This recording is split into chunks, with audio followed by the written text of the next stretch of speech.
And this occurred on 9 July 2021, this drug operation. That is correct, Commissioner. And is it correct that there have been no arrests currently linked to this operation? That is correct, Commissioners. And is it correct that there have been serious allegations of police interference in the investigation of this crime? That is indeed correct.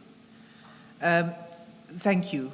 So that's just to give the commissioners a sense of why we are dealing with this particular issue and where we're going with it. Let's begin with your supplementary statement. You provide a bit more detail there about the context and your background. So can I ask you to go to that statement and begin at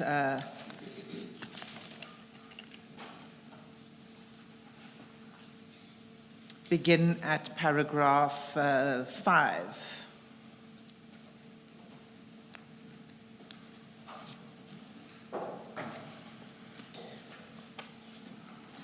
You may read this into the record, or you may summarize as you go along, as you like. Thank you, Commissioner. Commissioners, I joined the South African Police Service in 1987. I started off at the uniform or the station environment. During 1989, I was transferred to the Hillbrow Vehicle Theft Unit in Johannesburg, where I attained the rank of lieutenant. During 1995, I was promoted to captain, whereupon was appointed the unit commander of the Vehicle Finance Fraud Unit. In 2001, I was appointed to the rank of superintendent, currently equivalent rank to that of lieutenant colonel, and transferred to the syndicate fraud unit in Johannesburg. In 2002, I was transferred to the organized crime unit in Pretoria, where I investigated various matters, to inter alia include that of narcotics-related offences and, for example, vehicle theft as well. During 2006, I was promoted to the rank of senior superintendent, presently equivalent rank to that of colonel. I was appointed as the unit commander of East Rand Organized Crime Unit. During 2015, I was transferred back to the Pretoria Organized Crime Unit to again assist in that unit. And in 2017, I was transferred to the Priority Violent Crime Unit, or task team, as the team leader. The NPVC, the Priority Violent Crime team, operated parallel with the SANEP team referred to in my original statement, and constitute of a Colonel, provincial team. Sorry to interrupt you. Can you just explain what SANEP stands for? SANEP stands for South African Narcotics Enforcement Bureau. Thank you. That constituted a provincial team responsible for the investigation of serious and violent crime. That's the NPVC. I acted as the team leader there, and there I stated what SANEP stands for. The unit was established around 2016 to combat and escalate. The SANEP team was together with the NPVC team. They were established together. The SANEP team was established to combat the escalation in illicit drug trade in South Africa. SANEP operates nationally to investigate and disrupt organized drug trafficking networks, clandestine laboratories, and to address the issue of precursor chemicals. During 2020, I was appointed as the SANEP team leader within the DPCI Gauteng structure, and was further tasked with being the provincial coordinator for SANEP. During 2022, both NPVC and SANEP teams were disbanded. Following this disbandment of the four said teams, I remained stationed at the provincial office, where I continued with being the project manager of undercover investigation into a drug syndicate. At the same time, I continued to perform duties as the provincial coordinator for SANEP, and another issue was also added, that of KFR. KFR stands for Kidnapping for Ransom Investigations, dealt with by the DPCI. During 2025, I was transferred to the West Rand Serious Organised Crime Unit, where I was appointed as the unit commander and am currently still serving there. So you've got quite some experience in dealing with drug seizures and enforcement, narcotics enforcement, right? That is, Yes. You've got a particular interest in that, as I understand. Absolutely, yes. Yes, Commissioners. Okay, continue with your training and qualifications. During the course of my career, I completed numerous specialized investigation courses inter alia, including but not limited to forensic investigation course, criminal investigation course, detective course, organized crime course, anti-kidnapping and extortion course. In respect of my tertiary education, I obtained the following qualifications: a National Diploma in Policing, National Higher Diploma in Policing. It was later changed to the BTEC degree in Policing. I did a diploma in security management, private security management, and then I did a year certificates in project management and a year certificate in strategic management. Continue. My current responsibilities as I'm serving as the unit commander for serious organized crime investigations in West Rand, except for the day-to-day management of the unit, I also oversee the investigations involving, to inter alia, include narcotic-related offences, cash in transit robberies, police killings, illicit gold and diamond dealing, infrastructure-related crimes, trafficking in persons, and kidnapping for ransom investigations. I'm also, as I indicated, continuing to perform duties as the provincial coordinator for SANEP and KFR investigations. In such a capacity, I coordinate most major investigations dealt with by the aforesaid structure within the Gauteng province. Following the disbandment of the narcotics team, as indicated, each DPCI serious organized crime unit has members within the unit responsible for narcotic investigations, commonly referred to as the SANEP section. Whenever major narcotic investigations arise, including, for example, drug labs, I assist the investigators involved in such matters. SANEP further has a national coordinator by the name of Brigadier Devon Naika, who performs the similar coordinating functions, but on a national level. Such functions will inter alia include engagement and coordination with foreign law enforcement agencies regarding narcotics investigations transcending our international borders. I've attended some of these meetings with Brigadier Naika in relation to such international coordination efforts. Each province also has a SANEP coordinator who, through the national office structures, coordinate investigations extended across provincial borders. Thank you. And then in paragraph 26 and 27, you say that you've got a particular interest in experience in narcotic investigations. Do you want to expand on why it is you are particularly interested in narcotics enforcement? Commissioners, it's a very interesting field. You know, the criminals come up with very innovative ideas in terms of transporting their drugs, hiding their drugs, trying to avoid detection and the like. And I feel that drugs, in essence, is the root cause in our society at large of well, most crimes are being committed and the like. Somehow, a lot of crimes being committed in our country is related to narcotics in some way, form, or fashion. Thanks. So, you know, you're going to go into this in a moment, and I just want to get a sense from you about the size of the problem that we face. The size of the problem that we face is, in my opinion, it's like any commodity. It's all about supply and demand. So if you have a situation where supply is less, if I can refer to the Boyson's case, for example, we took over 700 kilograms off the street, and still that did not influence the street price that much. So that just goes to show how big the problem is and on what amounts these drugs comes into our country. or even for that matter is manufactured in our country through the illicit drug labs. I want to take you a step back. I just want to understand how you make the connection between the availability and use of narcotics and that being the root cause of most crimes. Can you? Commissioner, to answer your first question, sir, is that at the end of the day, if I can use the current example, there's foot and mouth disease into our country. And what happened then, there was a shortage of red meat, the prices skyrocketed. So if that makes sense in a way that it's all about supply and demand.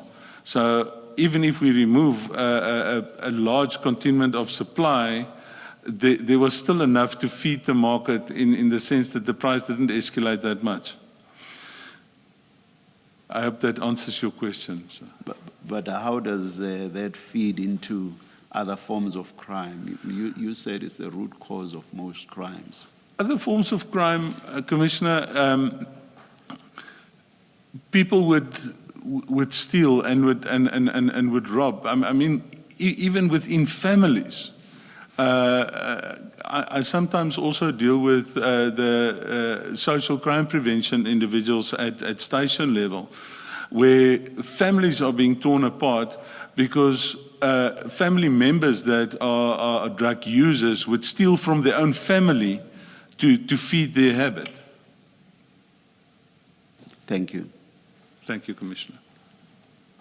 Thank you, Colonel. Can you turn to the next section, which is the challenges that you face in narcotics investigations, and that's from paragraph 26 to 35. Would you like me to continue on that? Yes, please. Okay. During the course of my duties, I've identified several challenges relating to narcotic investigation. One such challenge is the delay that the investigators are experiencing to obtain the analysis reports from FSL, the Forensic Science Laboratory. In this process, the analysis process might take months for the investigators to actually receive an analysis report or 212 statement to indicate if these are indeed drugs and what type of drugs it is that has been seized. The further challenge relates to let me pause you there, Colonel. So the analysis report that we're talking about here is a report that establishes that what was seized is indeed narcotics, and two, what form of narcotics it is, whether it's cocaine or mandrax or heroin or whatever. That's the analysis. That is indeed correct, Commissioner. And you say that this may take several months. What is the reason for is that? What is the reason for that longer turnaround time? It has been explained to us that at the end of the day, it's the workload that the Forensic Science Laboratory sits with. I think that explains it in a nutshell. And we're going to return to this when we look at it specifically in the the Boyson's case. Yes, ma'am. Thanks. Continue with the next paragraph. The further challenge relating or one of the further challenges relates to the transportation and safeguarding of narcotics exhibits. There's the other challenge is there's also a shortage in terms of experienced, skilled investigators within the SANEP environment. In addition to this... Sorry, Colonel. Commissioner? Could you, on that challenge relating to transportation, can you just elaborate a bit what in fact is the issue? And I ask because with a previous witness relating to the Port Shepstone, the testimony about the Port Shepstone drug bust, we were informed that the transportation involved a track and trace team, and I think made up of TRT members, if I'm not mistaken, and we're told that that is in fact proper, that's what happens. So when you say there's a challenge, what in fact is the concern there? Commissioner, the issue is that, if I can start with the transportation first, I think you have indicated it correctly. Especially if you have a large consignment of exhibits that was taken. I think the good advocate related to or mentioned the issue of the street value of this exhibit. And then you have to make extra security and safety plans that you have to have in place to actually secure this exhibits when it's transported from point A to point B. Does that answer that part? Sorry, Commissioner. I'm not quite sure. I think what, on the face of it, when you say there's a challenge relating to transportation, it would either suggest you don't have enough resources, as in people being available. If there's a track and trace, that's their job to do. You may be suggesting, possibly, that you find many times you don't have sufficient people to do that. It may be a concern about the vehicles, that you don't have specialized vehicles to transport those kind of things. So I'm trying to understand what practically is the concern, and is it a concern that is capable of being fixed, and if so, how? That's behind my question. Thank you, Commissioner. Yeah, the issue is that for a long time we didn't have the correct vehicles. The DPCI has now obtained armored vehicles, which will make that a lot easier. And if I can take the Commissioner back into the time of this operation, remember it was during COVID times. And there was a number of challenges because most entities operated on skeleton staff. So to get extra people like the likes of the TRT, the Highway Patrol, the Flying Squad, to assist one in actually safeguarding this exhibits was a challenge at that time, but that has also bettered from then to now in terms of availability. If I would, for example, have to transport these exhibits now, there is the TRT teams within the different police precincts have been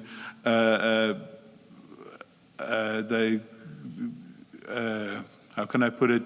There were more people allocated to those sections that is able to assist us. So at the time of this specific Editon operation, it was a challenge, but it's getting better by the day, Commissioner.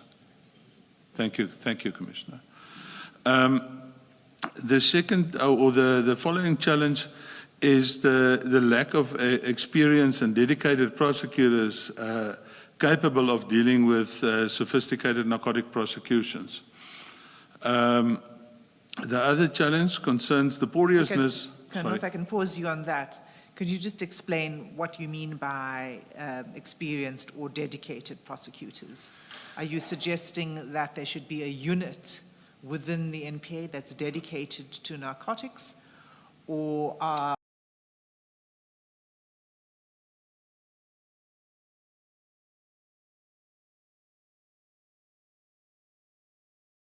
well, what specifically are you talking about here, and what kind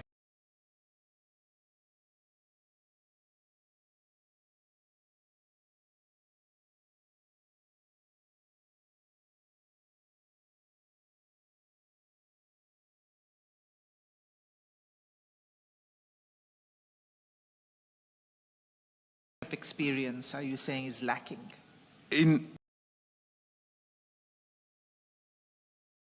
In my opinion, on that specific point, Commissioners, is that, for example, you have specialized within the MPA environment, you have specialized prosecutors dealing with, for example, fraud, and there's even special fraud courts and the like.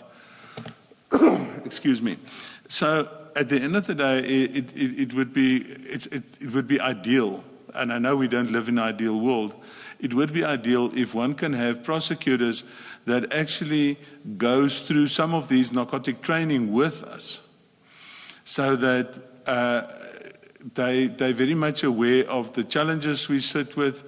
I mean, if I can, for example, take the whole issue surrounding cannabis these days, it is, with the Cannabis Act and the Cannabis Amendment Act, it's always, or not always, but it's for most part a challenge to actually get some of these cases placed on the court roll. And when we have specialized prosecutors, it would make our job much easier. And I mean, people say, yeah, cannabis is not I know in Europe they call it a Class B drug, but it is where drug use starts at, cannabis. But you would agree that what is essential for successful prosecution at root is investigation, proper investigation. Absolutely. And that's why I also mentioned earlier the specialized training that I'm, in my humble opinion, is suggesting in terms of the skills of SANEP members that should be escalated, and further training and constant training on the latest developments within this environment of illicit drug trade and so forth, yeah. So I would agree with you, yes. Okay, thank you. You were at paragraph 31. Paragraph 31, another challenge is the porousness of the borders of our republic, including land and maritime borders. South Africa has approximately 72 border posts, which creates a substantial policing challenge in relation to drug trafficking.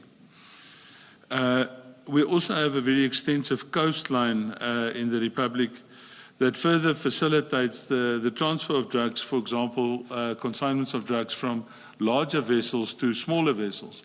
And these smaller vessels can then go ashore at very small harbors or even on the beach, for that matter, if that craft is small enough. The further challenge is the challenge. Sorry again, Colonel, I'm sorry to keep interrupting you. Can you explain how that would take place? How there would be a transfer of a drug consignment from? I mean, when you say a larger vessel, are you talking about large container shipments? Yes. How would the transfer of drugs take place between those kind of vessels and smaller vessels that are able to then sort of dock at a small harbor or on a beach? If we can, for example, stay with the cocaine bricks that we're dealing with in terms of the irritant thing. So what they do is they manufacture or come up with a floating device, and this floating device is then packed with this bricks. It would not be the 700 kilograms, for example. It would be a smaller consignment of 20 odd kilograms that is then placed onto this floating device, and this floating device is literally just by corrupt seamen on that vessel just thrown overboard, and they sometimes even go as far as have a transponder on this floating device that the smaller vessels' crew can pick up on, and then trace this floating device and then uplift it from the sea itself. Thank you. Okay, so, and we are vulnerable to this because we're a coastal country. Yes, ma'am. Paragraph 33. A further challenge concerns legislation relating to narcotics exhibits. At present, narcotics exhibits must generally be retained until finalization of the criminal proceedings, and that process can take years. Sorry? Are you expanding on that paragraph or are you moving on? Can you just explain that paragraph as well? You say that the exhibits must be retained until finalization. Yes, right? And the process can take years. Yes. So it's a the long process time of finalizing the court case. Of the court case. So yes. it's a long period of time to hold on to the narcotics is the challenge that you talking about. Yes, Commissioners, and obviously the availability of storage is a challenge in that regard. And are all of these narcotics stored at the Forensic Sciences Laboratory? All of them are stored, but not plants. And if I mean plants, the cat plant and cannabis plants are not stored at forensics. But the powder and tablet form narcotics are indeed being stored at forensics, commissioners. So if the challenge is the legislation, that's what you're pointing out to be the problem. It's that the legislation requires that they be retained. What would be your solution to the problem? Solution contains in the next paragraph. Good to you. And just before the solution, what you've just said, Colonel, is at odds with evidence that we heard last week. Last week, I will not remember who the specific officer was, but amongst the officers, someone was pushing for the urgent destruction or disposal of what was believed to be cocaine. I say what was believed because no testing had been done by FSL at that stage. And I'm wondering, if, in my mind, when you say that the drugs should be kept until the court process has been finalized, I'm wondering how it is and what basis these officers would have been pushing for destruction or disposal. One can only, in my experience, Commissioner, one can only destruct and destroy these narcotics after the court case. Reason being, throughout the court case, the defense can ask for to actually see these exhibits. And maybe test them for themselves as well. Yes, sir. Yeah. All right, that's... So is it that it's as a matter of law or instruction, protocol, such exhibits may not be destroyed until the case ends? I'm not sure if it's law. I speak under correction, Commissioner, but it is an instruction, because at the end of the day, if those exhibits are asked for by the defense and we are not able to produce them, that might definitely harm our case in court, Commissioner. Yes. So an officer who asks the laboratory whether and procedure and whether these can be destroyed before the trial had run, knowingly speaks against the instruction.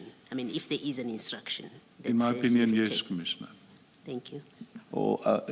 I'm just thinking, nobody had been arrested in the matter I'm referring to, but it was only about 5 months.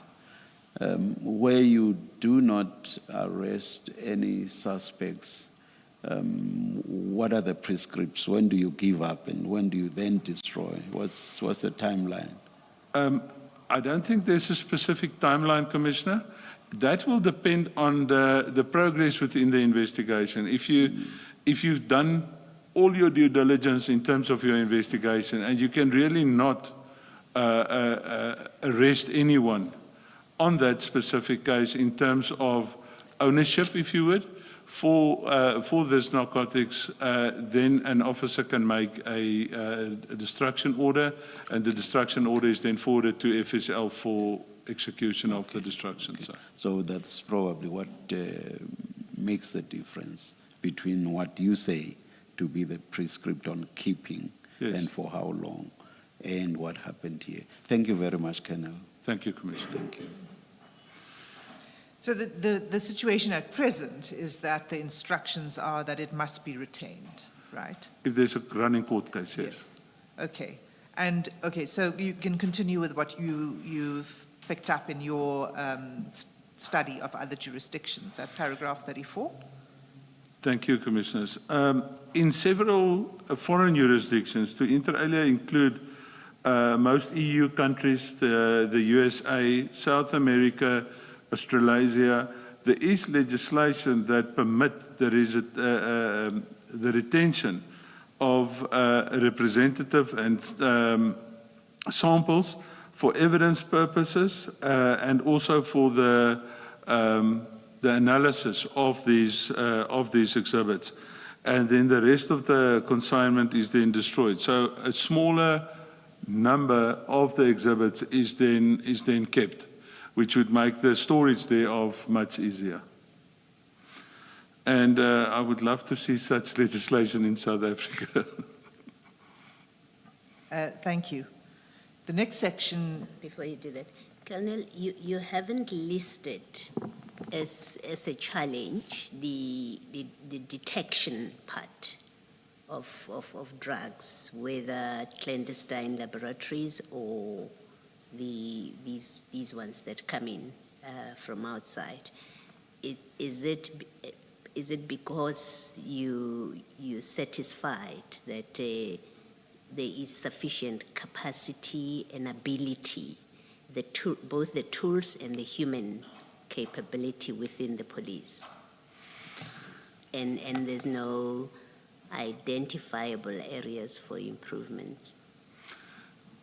Commissioner, to answer you on that, we have successes, but I will never be satisfied with where we currently stand. I can, for example, we now recently, my unit, with the assistance of crime intelligence, have picked up information of quite a large cannabis farm. And the issue with this drug laboratories is it is run on a very clandestine, in a very clandestine form and fashion. This farm is, for example, on the, sorry for my in the Bundus, and it's not picked up very easily. And yeah, I would agree with you that it is also a challenge, the detection of this these drug laboratories. For the most part, crystal meth laboratories one can run out of your garage at your house.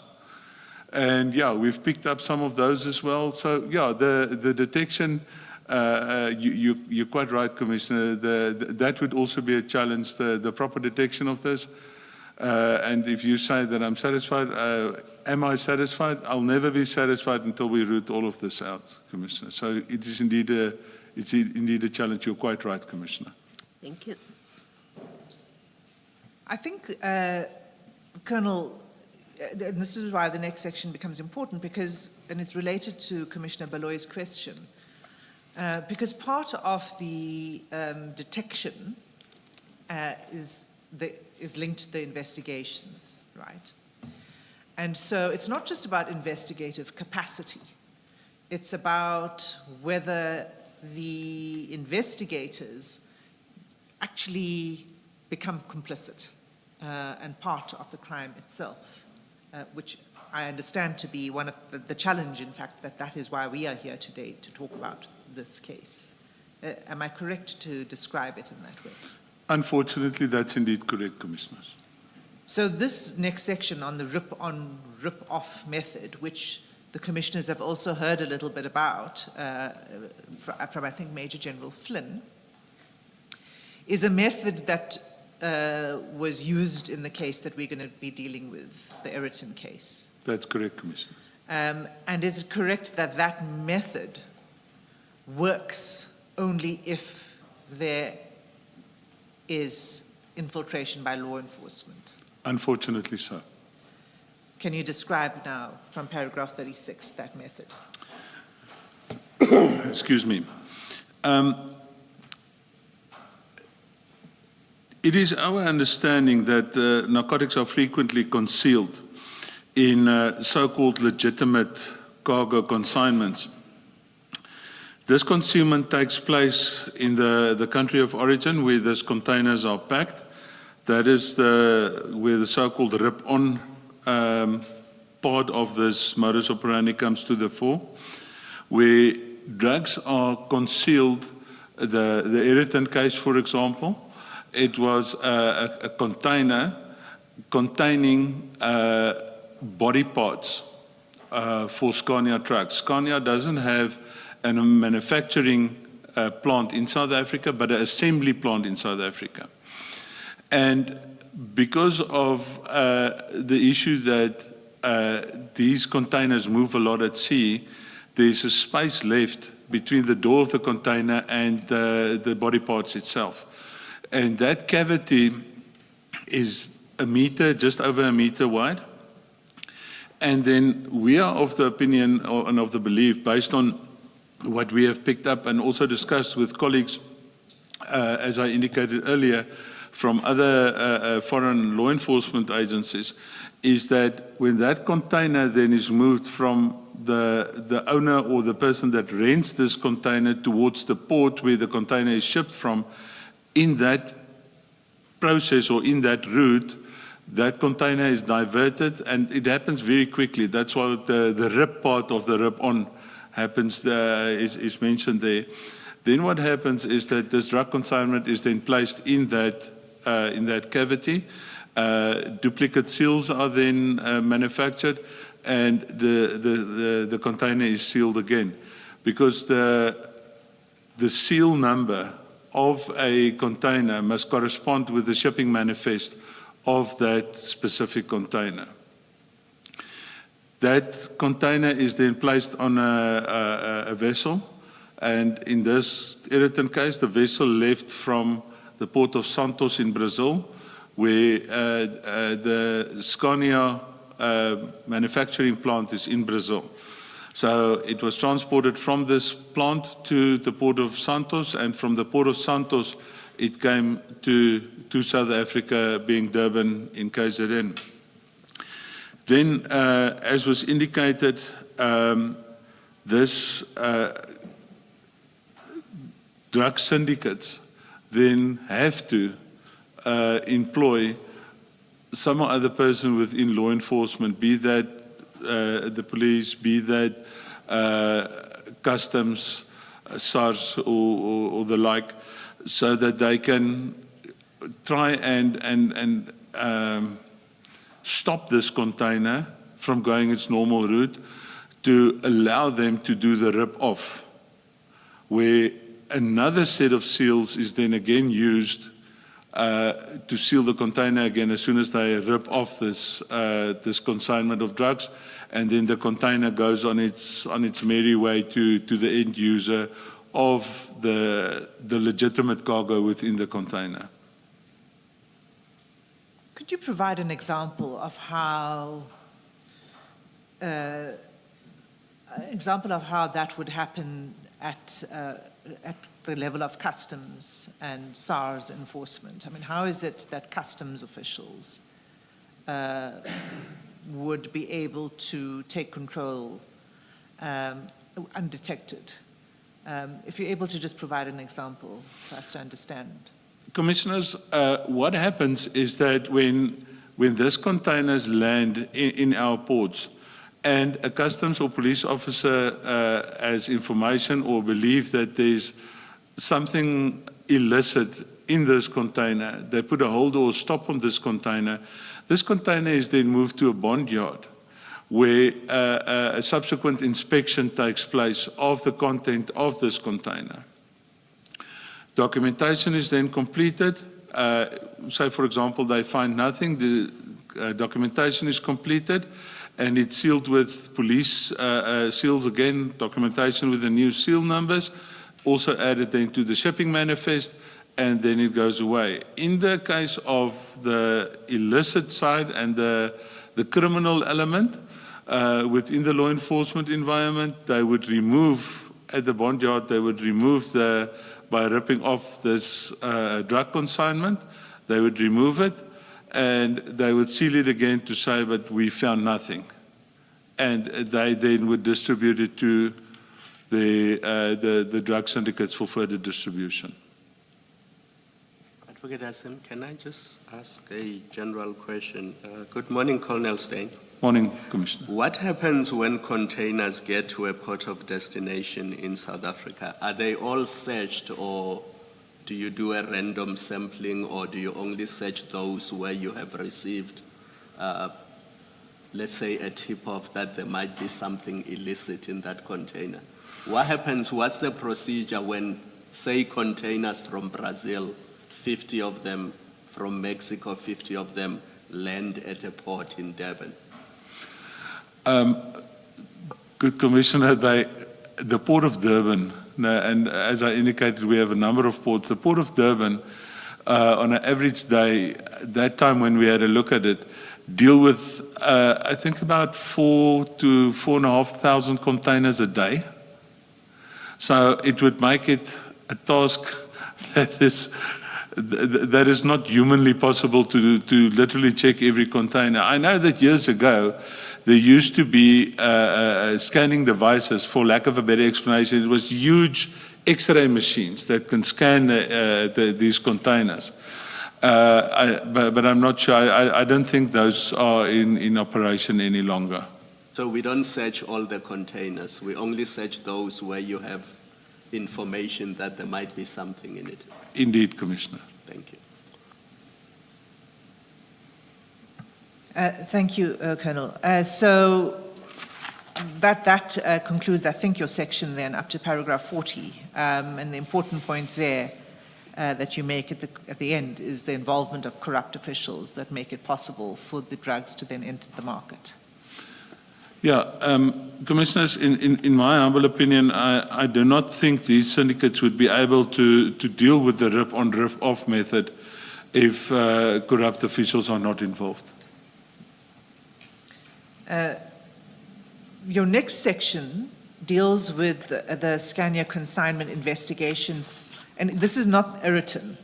So we had last week, we had Port Shepstone, which also took place in July 2021, June 2021, pardon me, 22nd of June 2021. Yeah. Then we have the Eriton case, which we're going to come to, which took place on 9 July 2021. But in this section, you talk about yet another drug seizure, which took place at the end of July 2021. That's correct, Commissioner. Can you just address that before we move on to Eriton? Thank you. During the course of our the Boessens case, which took place in Eriton. Eriton is part of the Boessens Police Precinct. During that investigation, we constantly had contact with the risk management people of Scania. And then to the latter part of July, it was the last week of July, if my memory serves me well, I got a call from at that time, the risk manager of Scania, and he indicated to me that there was a container that came in to the harbor. So what happens if a container comes in, the transport company uplifts it from the harbor, it's then taken to their depot. From their depot, transport arrangements is then made throughout the country where this specific container needs to go to. And at that depot, this risk manager indicated to me that there was a lot of police interest in this specific container.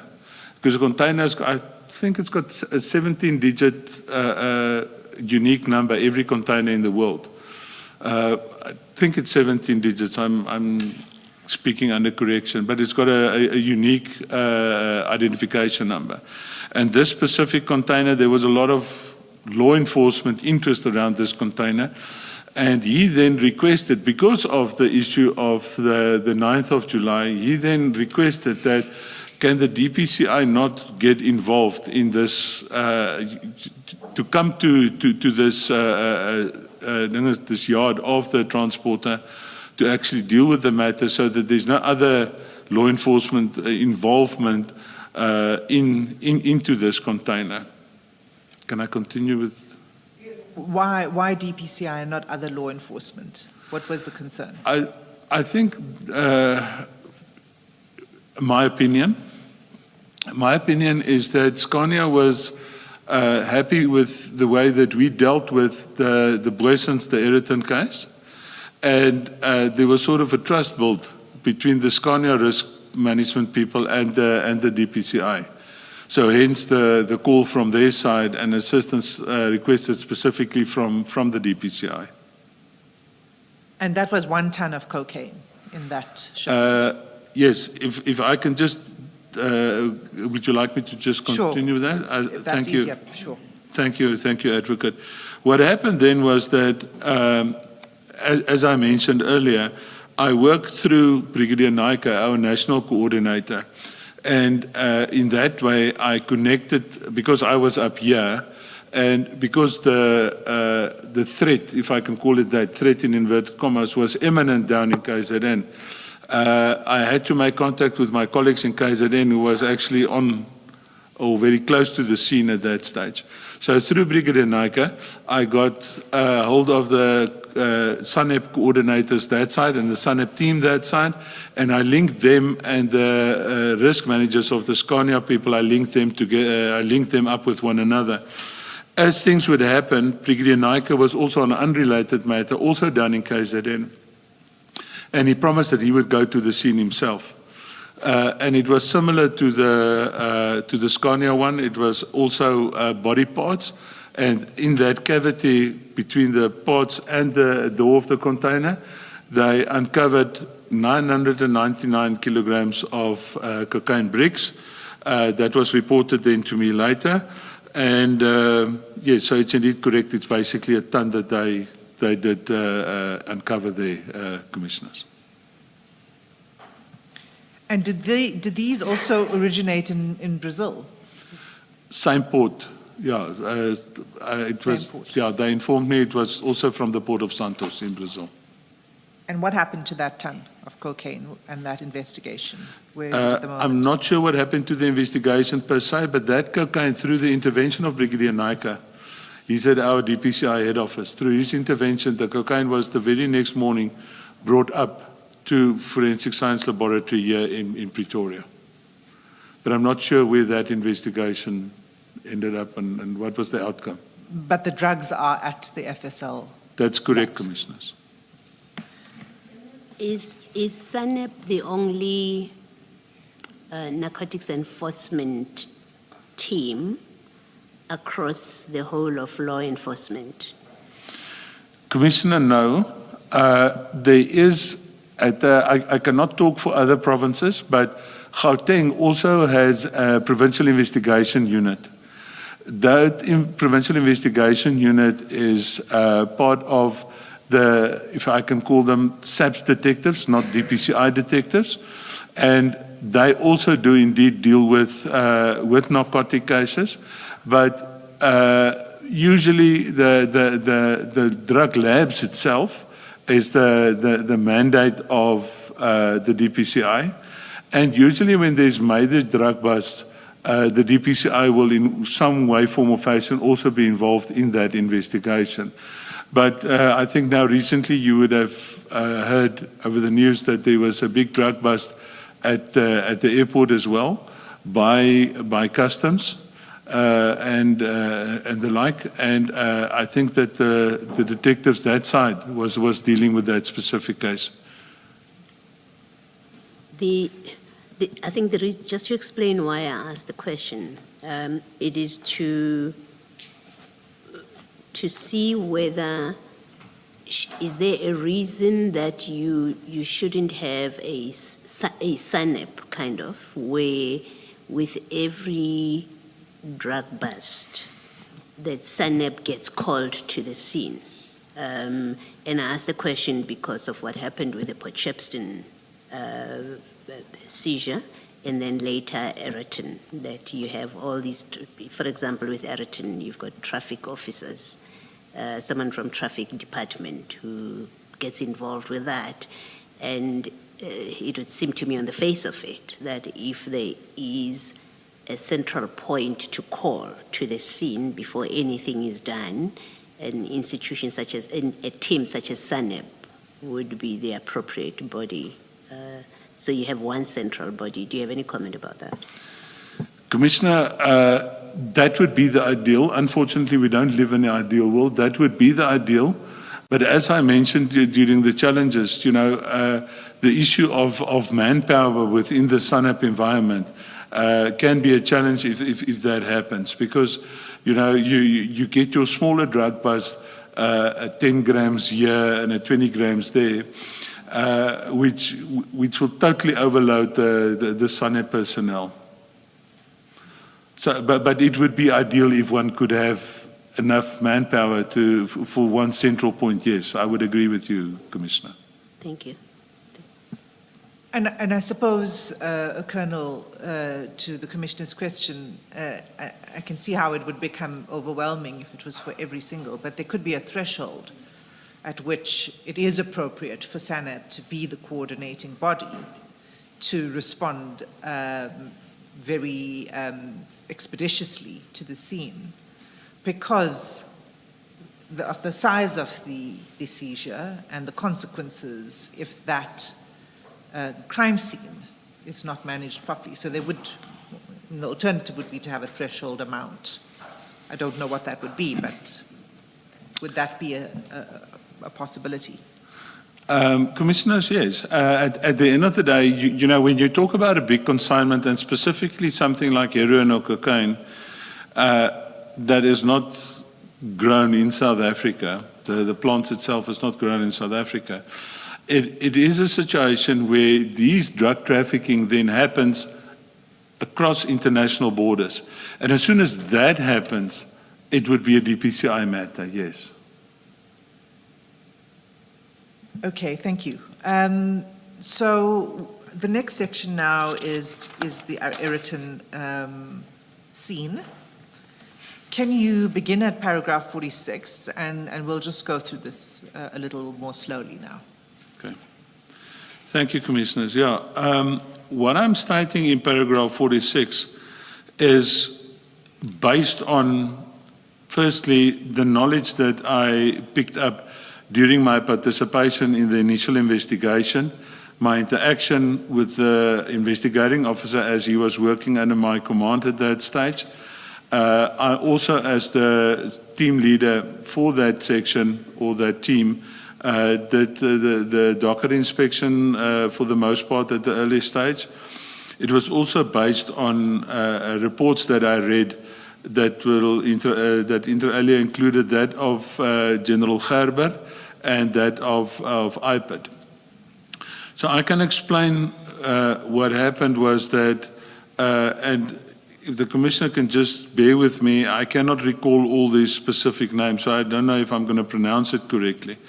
But during the morning of, it actually started on the 8th of July, the night of the 8th of July, when this Gauteng traffic chief, Mr.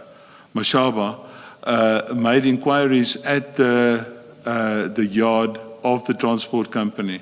So again, when this container would arrive from, in this case, from KZN, and it arrives after office hours, if you would, of the recipient or the owner of the content of this, that container would be kept at the yard of the transport company and taken to their client the very next morning within office hours.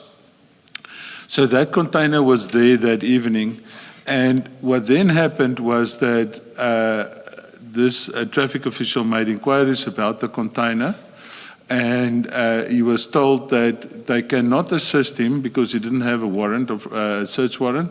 They cannot assist him, but he's more than welcome to be there the next morning when this container is moved to Scania, to then deal with Scania, because Scania was their client, and then make further arrangements with Scania.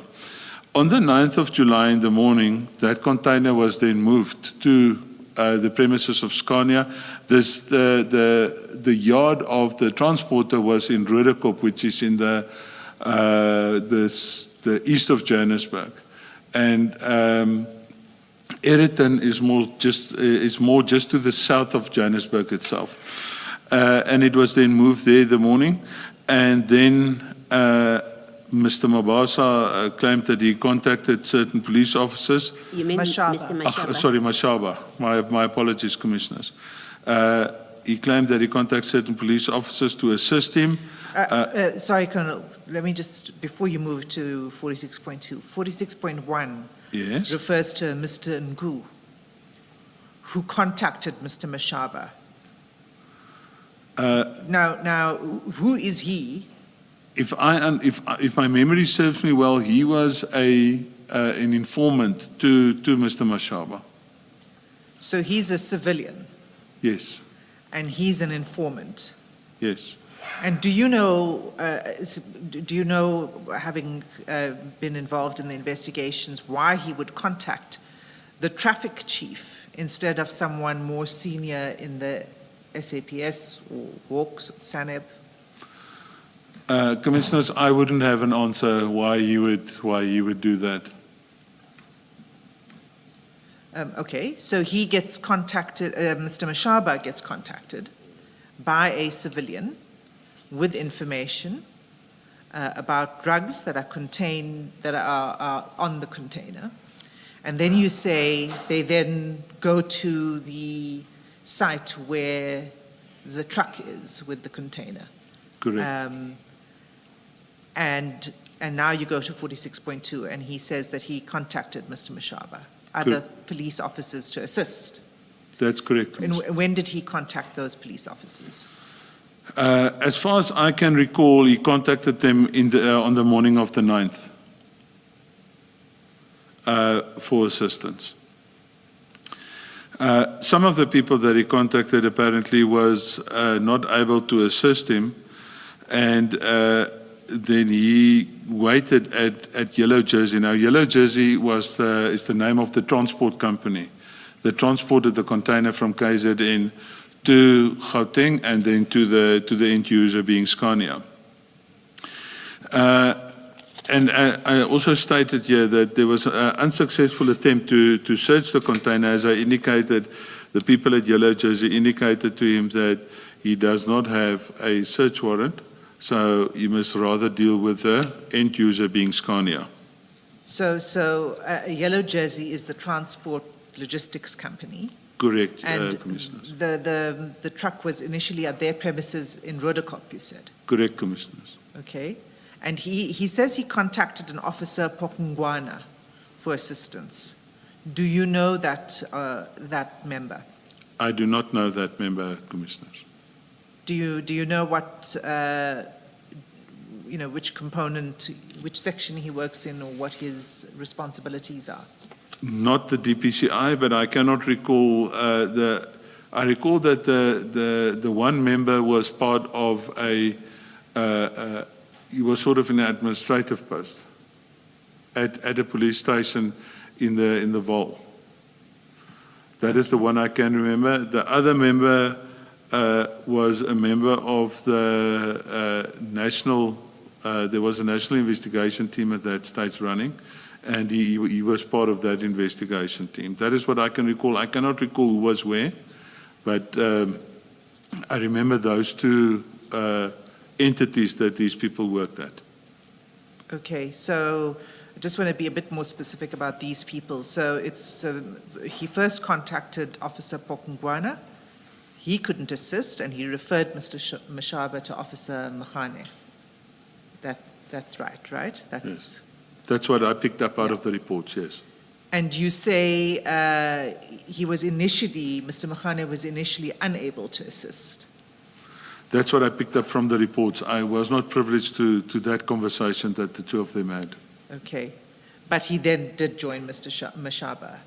As far as I remember, yes. And where he joined Mr. Mashaba was at the Yellow Jersey premises. I would not know where exactly he joined them, but according to what I can recall, he joined them at the Scania premises in Ayrton. Okay, so 46.3, it was, maybe if you read 46.3 and 46.4. Okay, yeah. You can read it into the record. Mr. Magana initially was unable to assist, but later joined Mr. Mashaba and Mr. Nku at Yellow Jersey, where the truck was stopped. 46.4. Following an unsuccessful attempt to search the container at Yellow Jersey, it was agreed between the shipping company and the officers at the truck. The truck transporting the container proceed under police escort to Scania, being the final destination of the shipment.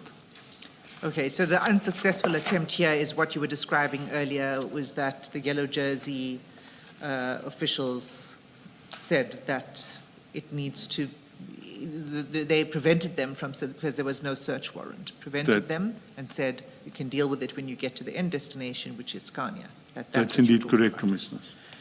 So, and it says proceeded under police escort to Scania. Who was the police escort? As far as my knowledge goes, except for Mr. Mashaba and company, there was no police escort per se. It was security personnel from Yellow Jersey that escorted the truck, because the personnel at Yellow Jersey was uncomfortable with this whole line of inquiry. I think, if my memory serves me well, that was the reason why they sent a security officer in a separate vehicle with the truck to Scania. So, what would have been the appropriate response at that point in time? You've got a traffic chief, and you've got a police officer. What would have been the appropriate protocol for them to follow at that point at Yellow Jersey? At Yellow Jersey, I would have placed the seize on the truck, and I would have obtained a search warrant, and I would have searched the truck at Yellow Jersey. So this thing of saying, well, we'll just follow the truck to the next destination is clearly just... If you have solid evidence, why would you allow them to do that? There's a lot of things that can happen en route from Yellow Jersey to Scania. And if the consignment was that big, I would have stopped the truck from leaving and wait for the courts to be available, give my evidence in writing to the courts, and then apply for a search warrant for that specific truck at the premises of Yellow Jersey. Instead, what they did was they allowed... Apologies. Also, you are able to do a search and seizure even without a warrant if you have a tangible basis for doing so, and if you fear that waiting for a warrant might defeat the purpose of the search and seizure. Absolutely right, Commissioner. Absolutely right. But at the end of the day, one would... Sorry, can I continue, Commissioner? What one would like to do is to, if you have the opportunity to then get people there, secure the truck, go and rather apply for a warrant. It's a safer route to take, and we prefer to take the safer route rather than to take the route as explained by your good self, Commissioner. I wanted to ask a follow-up question, Colonel. Do the traffic police have authority to search and seize containers for drugs? Isn't there a unit that is responsible for that the chief should call to attend to the matter, while he waits at the scene, obviously, to make sure that the scene does not move or the drugs are not taken out of the container? But as a matter of principle, I had always understood that traffic police deal with traffic on the road. When it comes to containers being at, in this case, it would be the yard of Yellow Jersey, which is the company that is transporting the container from the port to its place of destination. Do traffic police have authority to just call a random policeman and a random security guard to come and help them search the container? No, Commissioner, that is not standard operating procedure, no. So I will agree with you to say that if I was in his shoes, I would definitely have called, a lot of people. I would have started with the local police station and then escalate the thing, as I indicated on one of the previous questions, at least to the Provincial Investigation Unit dealing with narcotics. And if I see the size of the consignment after searching, I would definitely involve the DPCI on that matter, Commissioner. Because it raises suspicion that traffic police are themselves doing this. Indeed, Commissioner. Thank you. Colonel, we've had evidence that traffic officers or people in the traffic law enforcement space, their functions include crime prevention. And so with that,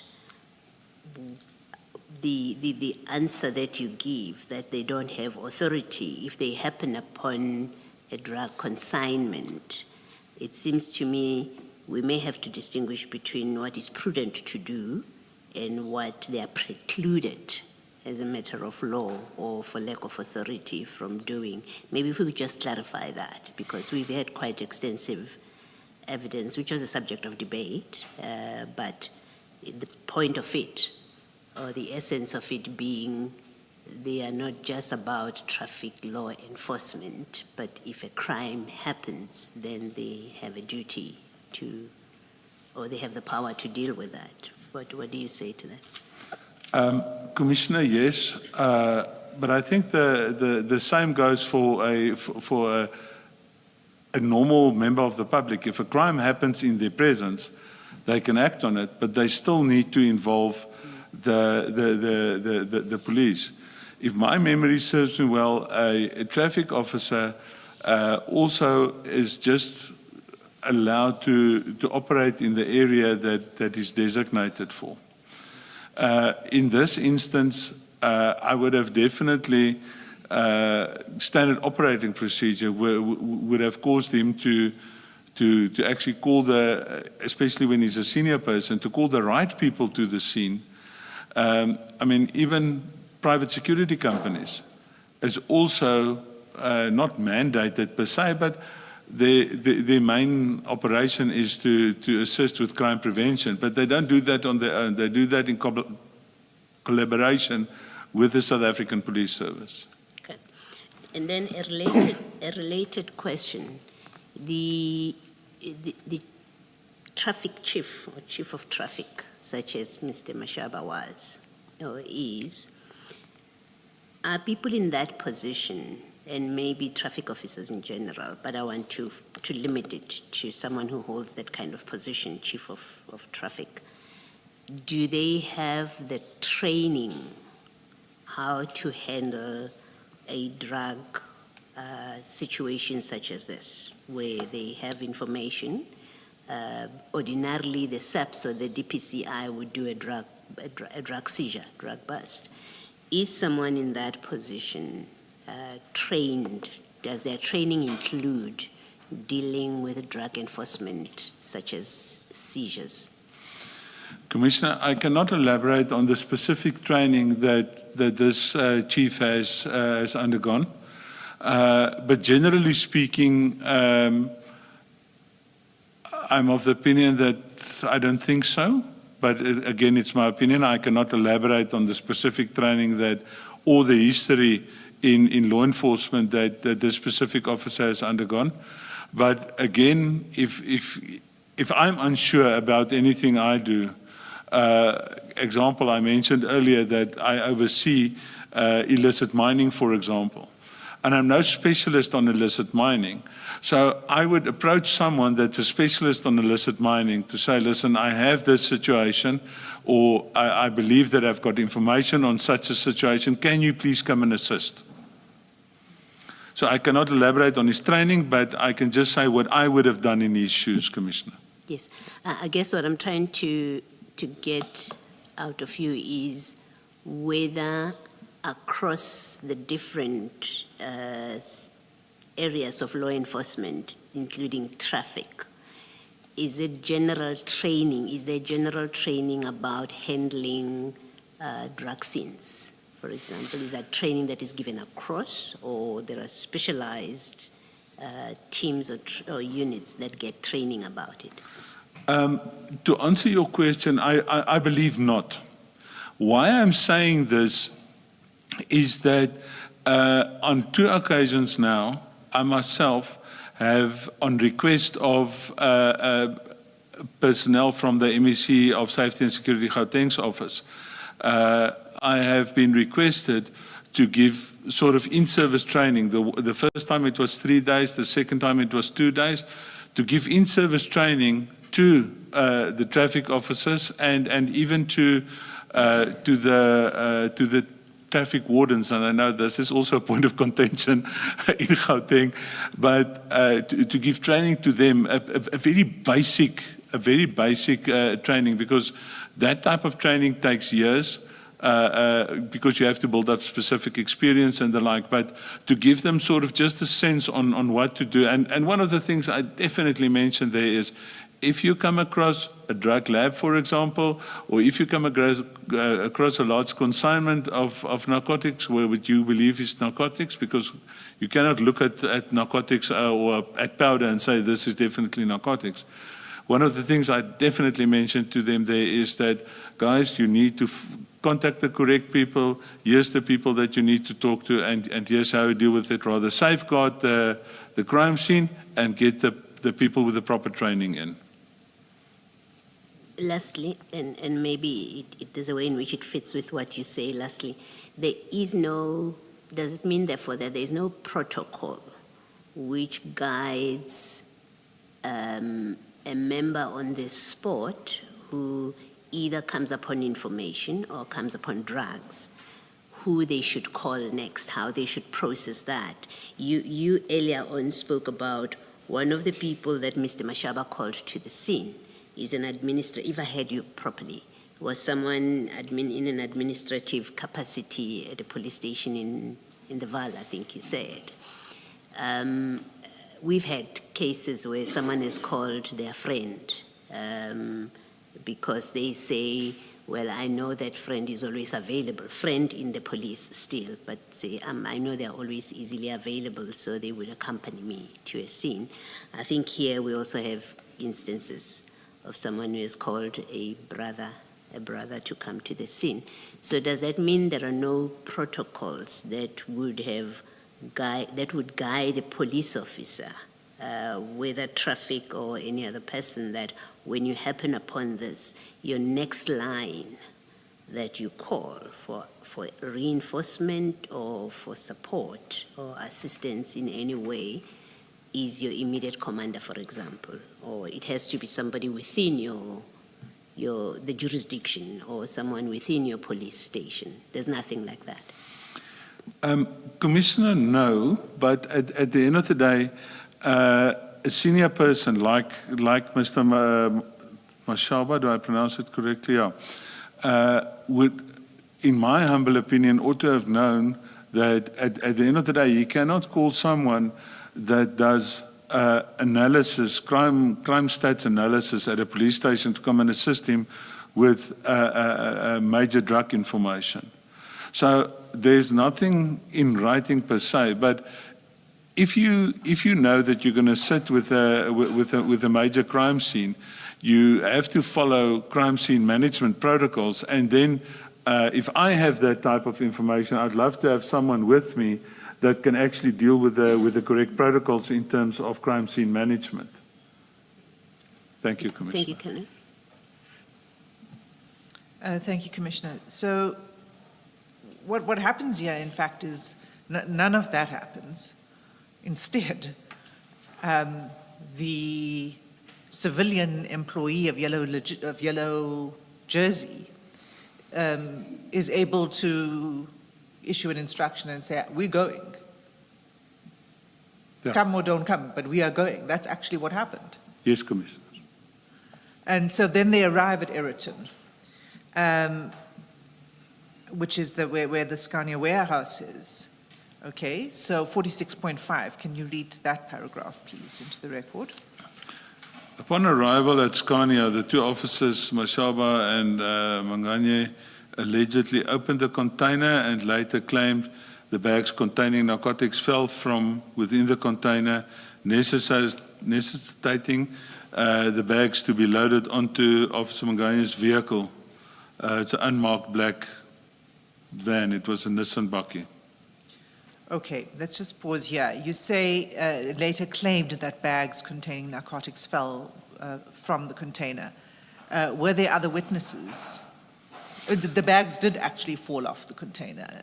You were able to establish later. Yeah, they, as far as my memory serves me, Commissioners, the personnel at Scania was instructed by Officer Mashaba to open the back of the container when these bags fell out. And as I said earlier, you cannot, by looking at a bag, say this bag contains narcotics. Let's have a look at those bags. How many bags were there that fell out? Yeah, I must lie to you, but it's 20 odd bags. Okay. So this is a photograph at page 4 of the exhibit bundle. Are these the bags that fell off the container? That is indeed correct. I didn't see the bags fell off the container. These bags were on this black bakkie when I arrived at the scene, but these were the bags that I was told fell out of the container. Do you know the source of this photograph? The source of this photograph, when I was informed that I'm going to be in front of the commission, I asked around some of my old team members if anyone still had photographs of the crime scene, because I had a problem with my phone. It was destroyed. It fell off the car's roof on the highway.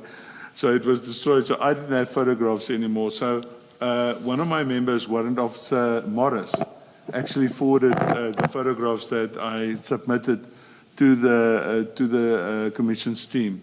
And this was one of the photographs. These are indeed the bags that was at the back of the black bakkie. These are not actual bags, are they?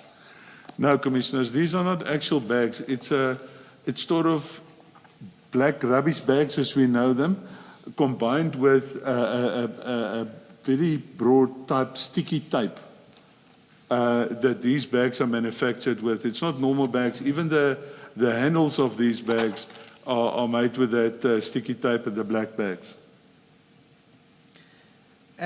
If we turn to the next photograph, page 5, can you tell us what we are looking at here? What you're looking at here is the content of those black bags.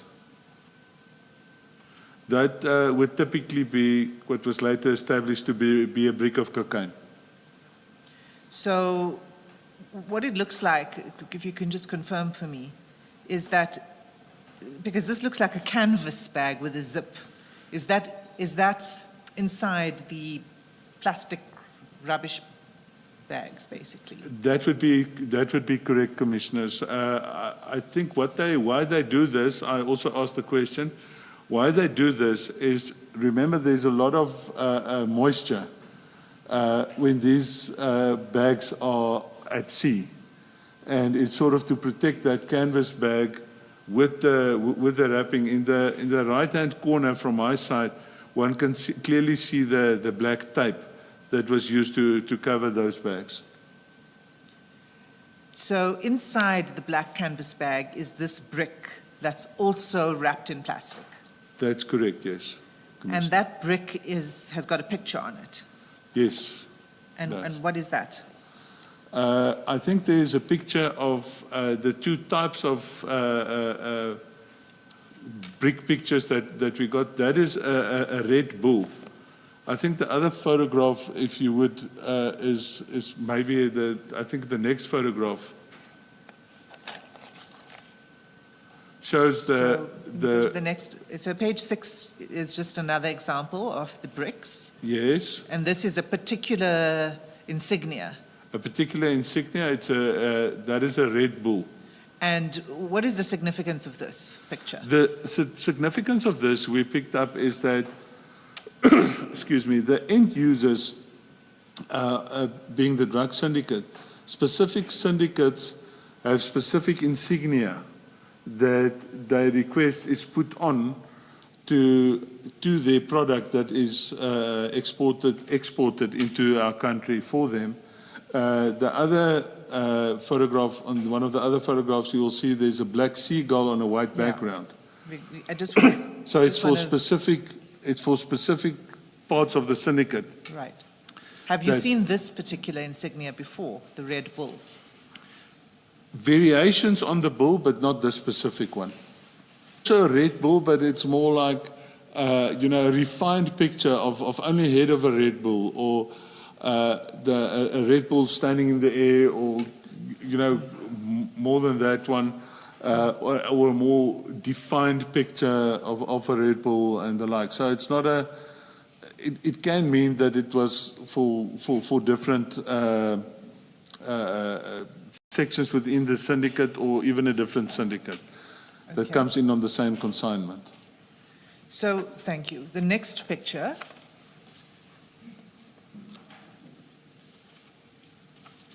Okay, so that's just another picture of, I am assuming that these are the bricks that came out of that bag. Correct, yes. So that would be 11 bricks. Oh, no, because they're stacked. 3, 6, 9, 12, There's more than 15. 11 because they're Yeah, stacked. it looks like 31 Okay. because they look like three stacks high and two. Yeah, looks like 31. 31 bricks. Yes. So the canvas carry bag carries about 31 bricks each. That seems to be at that stage, yes. Okay. All right, so the next photograph on page 8.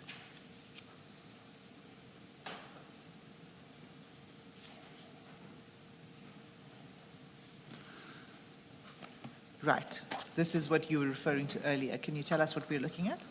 What we're looking at is, again, some of the Red Bull bricks, as well as a brick with insignia of a black seagull, looks like a seagull, on a white background.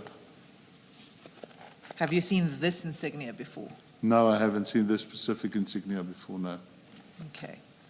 And then if we turn to page 9. What are we looking at here? What we're looking at here is all the bags now unpacked. We counted the bricks, and then the bricks were then sealed in official exhibit bags. And it is those exhibit bags containing the bricks that you're seeing in that picture. Okay, so those are now all the bricks in the exhibit bags. And this is at Eriton still, right? That location where this picture was taken, where exactly is that? At the Scania premises in Eriton, that's correct, Commissioners. Thank you. At which point did you determine that this was cocaine? Because you have done no analysis and no testing. All you are seeing is bricks in these bags. We did not at that stage determine it was cocaine per se, but out of previous experience, Commissioner, we believed that this was bricks of cocaine weighing more or less 1 kilogram. No?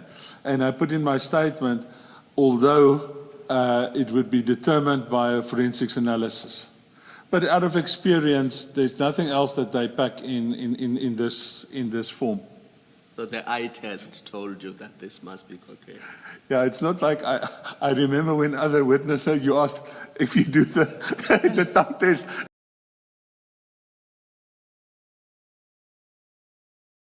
That only happens in movies. Okay, so we're going to come back to the crime scene and how this was handled. But for now, I just want to follow your statement. These are the bricks we know now. These are the bags that fell out of the container. Let's just go back in time now. So they arrive, they open the container, the bags fall out of the container. Can you just go to 46.6?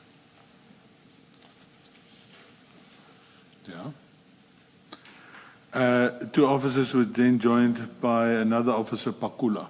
Okay. And you met Officer Pakula when you arrived on the scene later? Warrant Officer Pakula was pointed out to me by then Captain Sebola, now Lieutenant Colonel Sebola, who was the investigating officer and at that stage crime scene manager, as one of the people that he was intending to arrest. Okay. So did he arrive, do you recall at what point he arrived? He was already there when I arrived at the scene. So I'm not sure when That was he much arrived. later, yes. Okay, so at this point, we've already established what should have happened at earlier points along this train of events. Now you open a container and these bags fall out. There's good reason to suspect it's drugs. Absolutely. What should have happened at that point Well, in terms actually- of crime scene protocol? Actually, Commissioners, before that point, and I think General Flynn also testified to that, what should have happened is that the seals and the sealed containers should have been photographed first and foremost. Then when it's opened and these things fall out, everyone move back and let's photograph what happened here now. And each step of the way should have been photographed. So the commissioners have been taken through a little bit through the crime scene protocols and national instructions last week. But from my understanding, please confirm or correct me, that is important. The first thing one does on the this is from the protocol on seizure of illicit drugs. The first thing you do is you secure the scene. Absolutely. Was it secured here? No, it wasn't.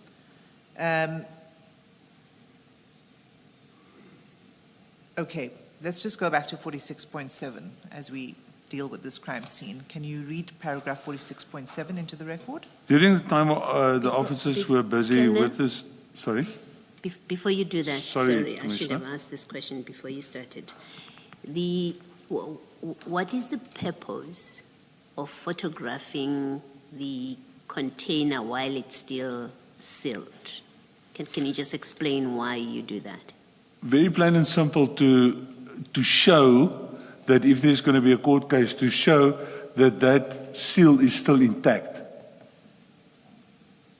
And to the best of whoever's knowledge, crime scene manager knowledge, that there was no tampering with that seal up to that point, to try and establish that, yeah.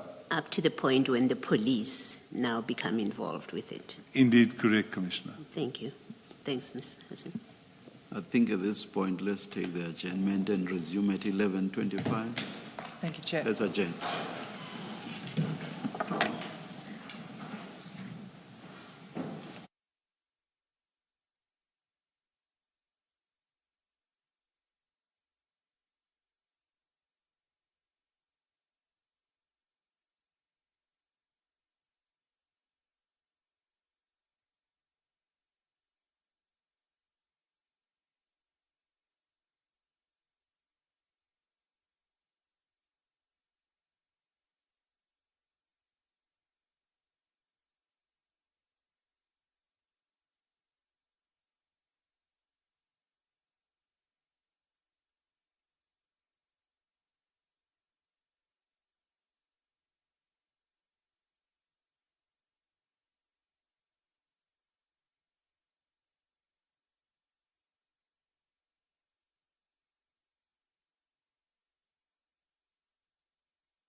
Yes, Ms. Hassim. Thank you, Chair. I ought to have at the outset requested leave for the exhibits to be admitted and marked. May I do so now before we continue with the Colonel's evidence? Please. Chair, it would be, so it's CJC 203, from CJC 203 to CJC 225. So admitted. Thank you, Chair. Colonel, we were at paragraph 46.7 of your statement, the supplementary statement. Could you read that paragraph into the record, and then I have some questions for you on that. During the time the officers were busy at the scene, a call was made to 10111 alleging hijacking of a truck by bogus police. 10111 dispatched officers from Boysens Police Station.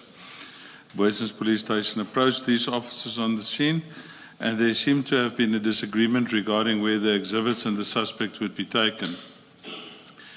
There were also allegations that the 3 officers on scene had loaded the drugs on the scene in order to leave with the drugs.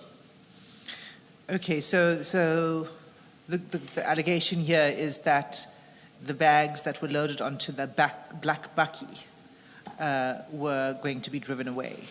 That is indeed correct, Commissioners. So I would like to, in fact, let's just pick that out from the record. If we could just turn to page 96 of the exhibit bundle, and that is a page in the report by Major General Gerber.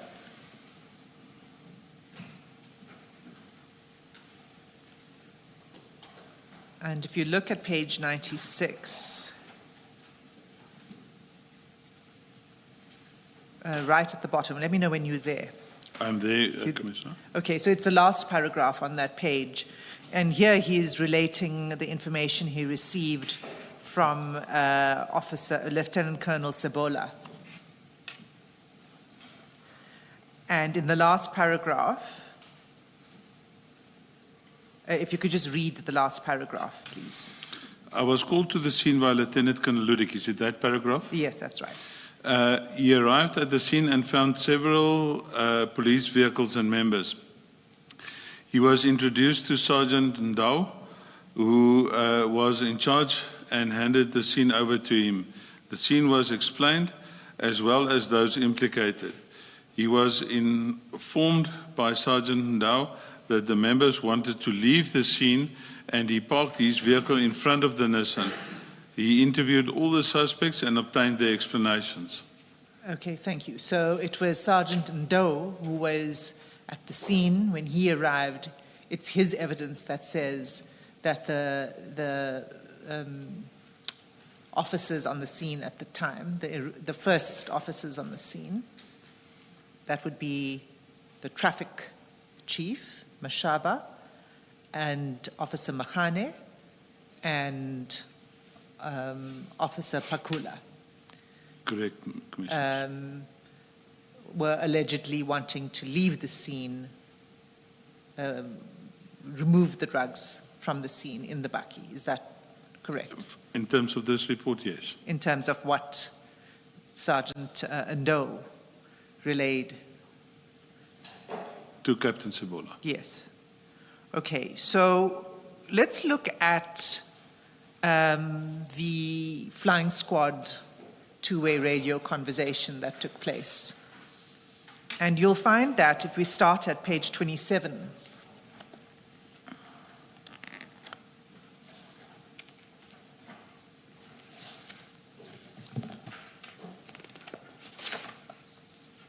and you'll see it's page 27 is a statement by a Ms. Bugelwa. Yes.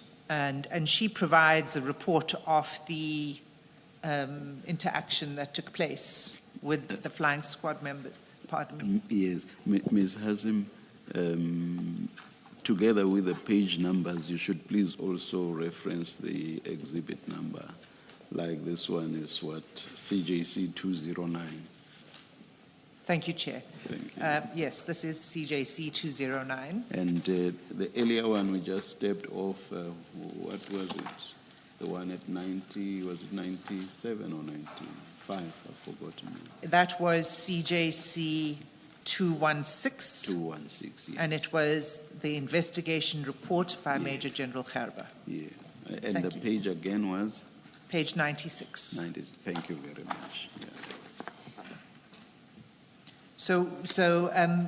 Colonel, if we could look at CJC 209, statement of Ms. Bukelwa, at page 27, that's where you find her statement. Yes. And she had been requested to provide the transcript of the two-way radio call. Yes, I see that. You see that? Okay. And if you turn then to page 30, the actual radio conversation is transcribed.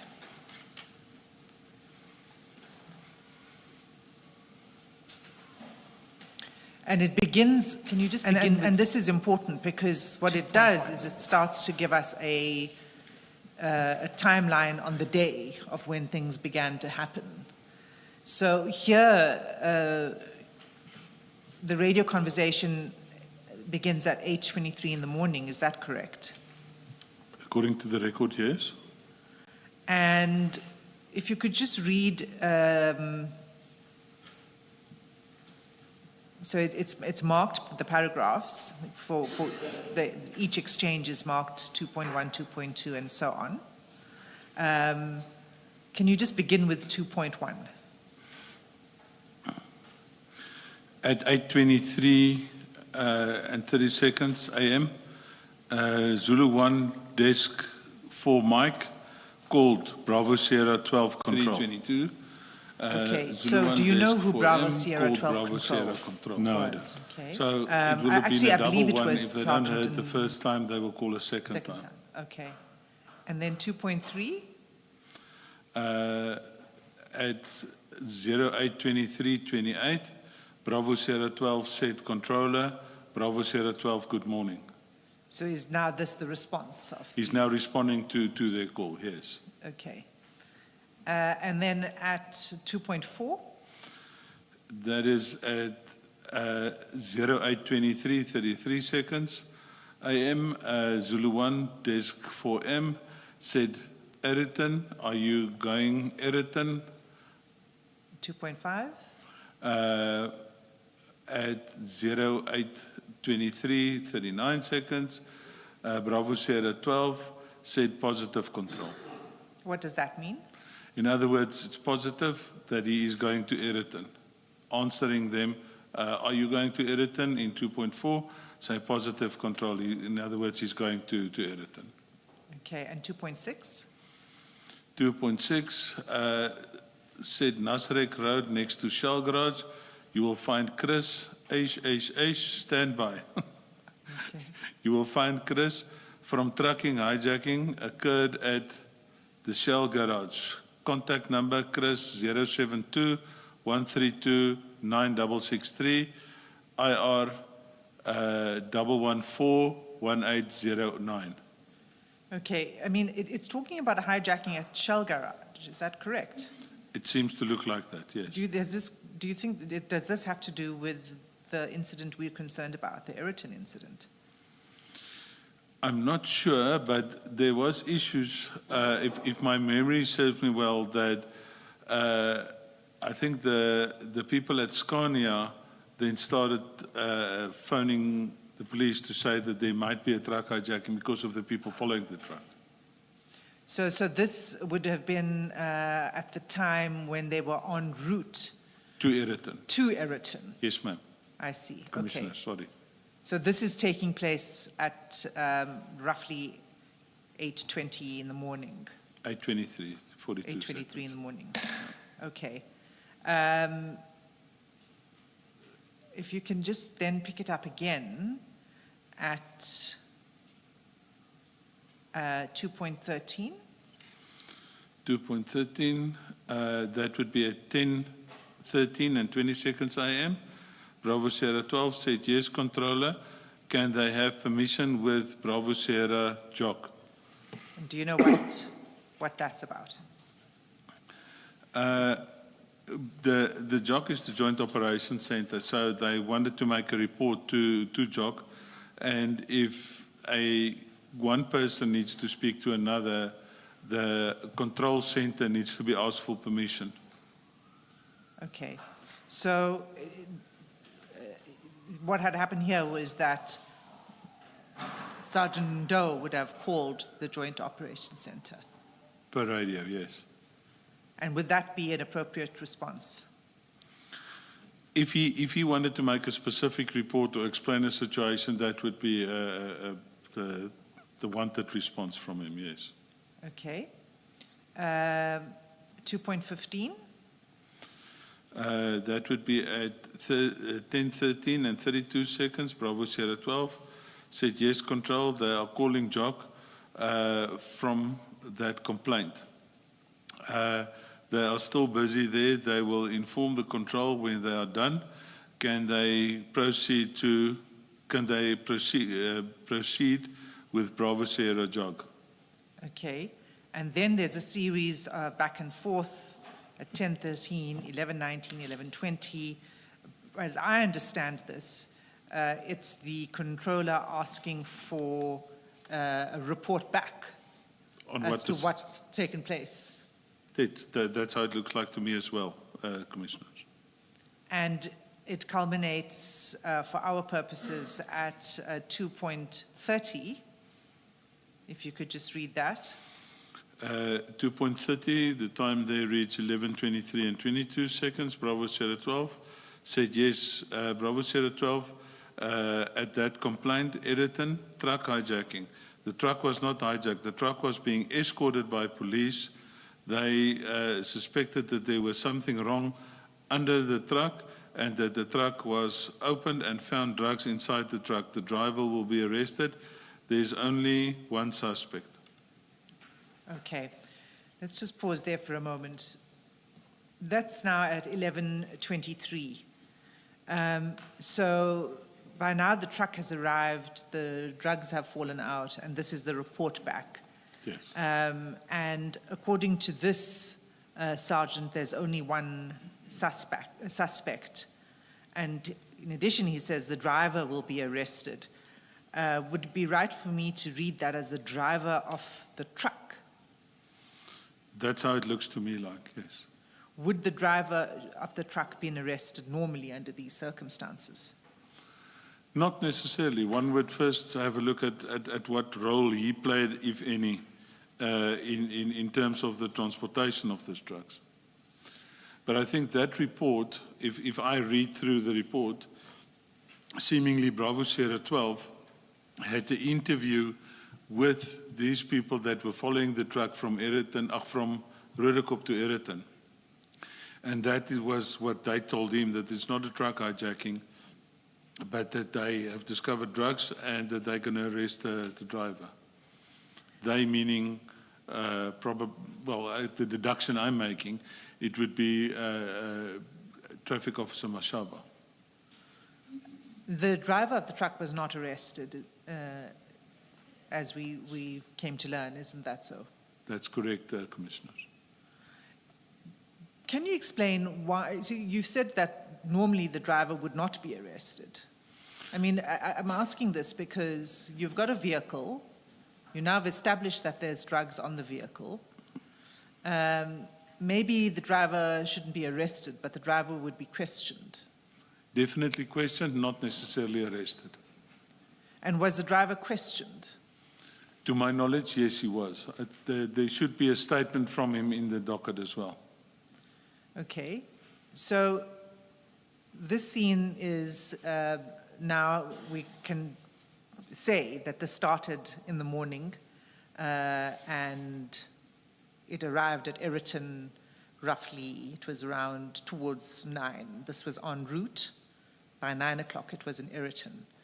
It seems like it from this transcript. So the yes. crime scene starts pretty early in the morning. right? Indeed correct, Commissioners. Okay, so can you just then go to 46.8? 46.8. Yes. Sorry, Colonel, before you do that, this page 30 document, this is a call to 10.111 control. Is that what this is? It's a radio call to 10.111, yes, Commissioner. And would it have been available to Mr. Mashaba to have made a call to this same center requesting assistance at the scene? How does it work, the system? The system, in essence, would work as follows. He would be able to make a telephone call to 10.111, or he would be able to maybe, if he's got a traffic department radio with him, he would be able to call into his control center and request to be patched through to the 10.111 center. He does have a means. He had a means to call in somewhere. Absolutely, to even via request phone, assistance. yes. Okay. Yes, Commissioner. All right. Now, this transcript here on page 30, I've tried to follow Ms. Hassim as she's taking you through it. It's very difficult for me to form a picture of, in fact, what was happening in this communication. We know from Ms. Hassim that B Bravo Sierra 12 is Mr. Ndou, she says. But what is a summary of this communication here? If I read through it and if I, with my experience, try to, excuse me, to make sense of this, is what happened was that a call came through, and in the 10.111 center, they know where the vehicles are. So the 10.111 center would naturally call a vehicle close to the scene and say, please go and have a look, please respond. We have a report of a truck hijacking at this specific address. Then Bravo Sierra 12 responded, and seemingly they then had a conversation with this, Mr. Mashaba and company, and they received the explanation of why are they following the truck, and it's not a truck hijacking. And then eventually there at 11:23, it was said that they have indeed escorted the truck, and the police, in my opinion, refers there to themselves, Mr. Mashaba and the people, and that they believed that there was something wrong with the truck, and that when they opened the truck, they found that there was drugs inside the truck, and they were of the view that the suspect in this case would be the truck driver himself. So Mr. Ndeu would have been responding to what he had on 10.111, and then Mashaba explained what it was about. That's what it looks like to me, Commissioner. All right, thank you. Thank you, Colonel. Thanks, Ms. Hassan. Maybe, can I just clarify that a little further? Is it not that Sergeant Ndou went to the scene and that he was reporting back that this is what happened, rather than Mashaba relaying it via Sergeant Ndou, if you know what I mean, right? He goes to the scene, he responds to the call. Yes. He goes to the scene, he calls Jock, so he calls for reinforcements. He goes to the scene, he establishes what's happening, and he obviously hadn't reported back to 10.111, which is why they then call him a couple of hours later to get a report back to. And I skipped over it, and maybe that wasn't so good idea, because what it shows is that, as I see it, the radio controller saying that the supervisors are on their neck, meaning they, in the call center, need to be able to sort of close off The complaint. the complaint. Yeah. So they call back to him to get a report back, and then he reports back with what he says at 2.30, paragraph 2.30. If I read this thing, it's clear to me, in my opinion, that Sergeant Ndau must have interviewed people to establish what exactly was going on. Yes. Okay. Thank you.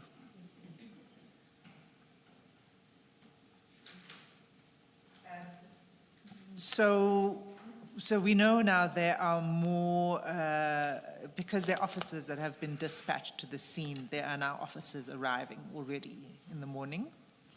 Can you then go to paragraph 46.8 Of my supplementary. of your supplementary? Okay. To complicate matters further, Scania Security also called a highway patrol vehicle which was conducting a roadblock nearby, or near the scene, sorry. So, so in addition to these officers, in addition to Sergeant Ndau and him calling Jock and saying, please send reinforcements, you've got the Scania people themselves making calls, and so there's additional security that's arriving. Yeah. And this would be, in this case, the highway patrol. Do you know whether it was just one highway patrol vehicle or more than one? I'm not sure if it was only one highway patrol vehicle, but if my memory serves me well, there was indeed a roadblock conducted by the Boysons people, the Boysons police personnel in the vicinity. And it was the highway patrol vehicle and some other marked uniform vehicles that responded with the highway patrol.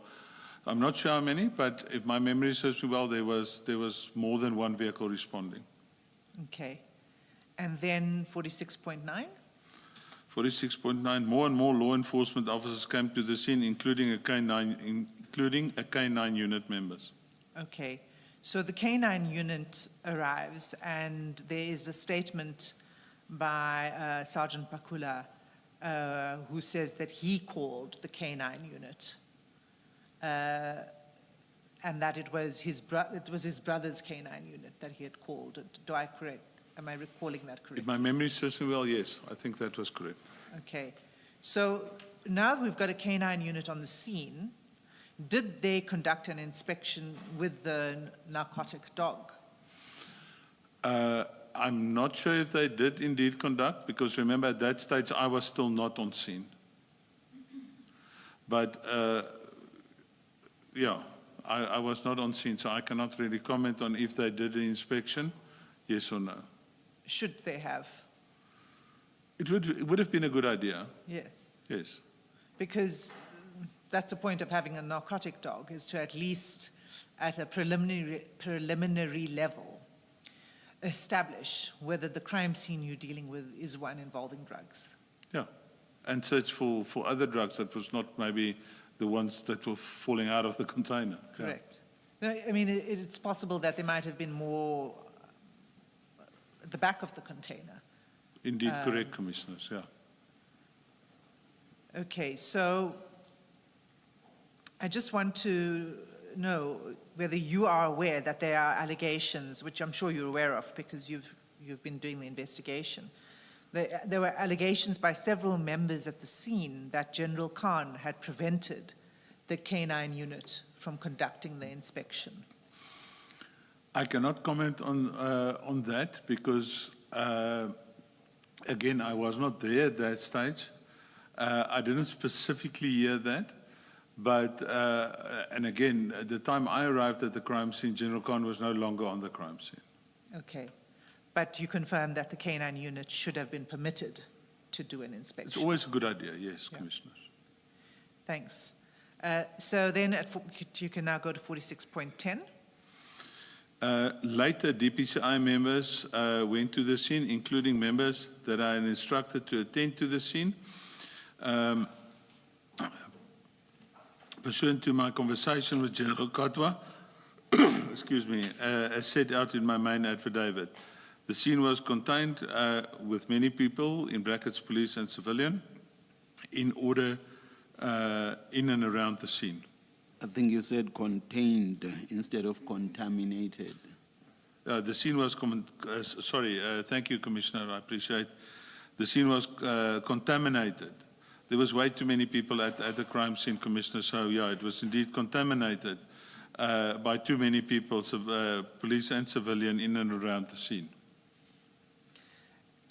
Okay, so you say pursuant to your conversation with General Kadwa, he instructed you to attend the scene.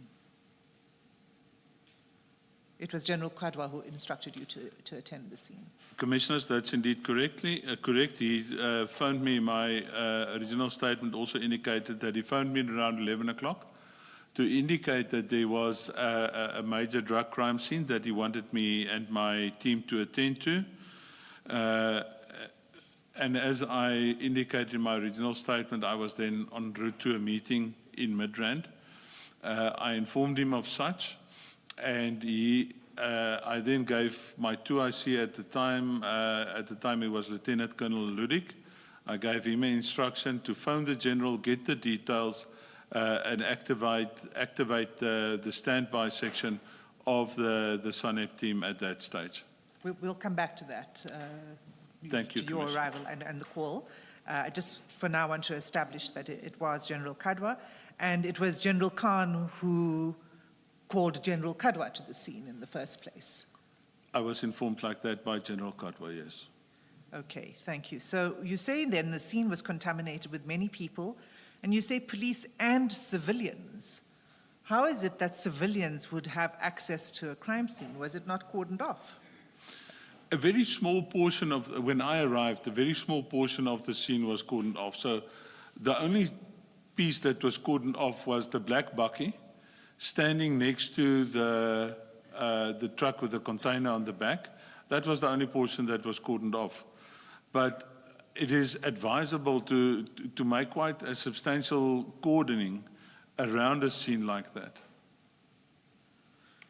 In fact, if I could take you to the national instruction, which is included in the exhibit file, Chair, it's CJC 219.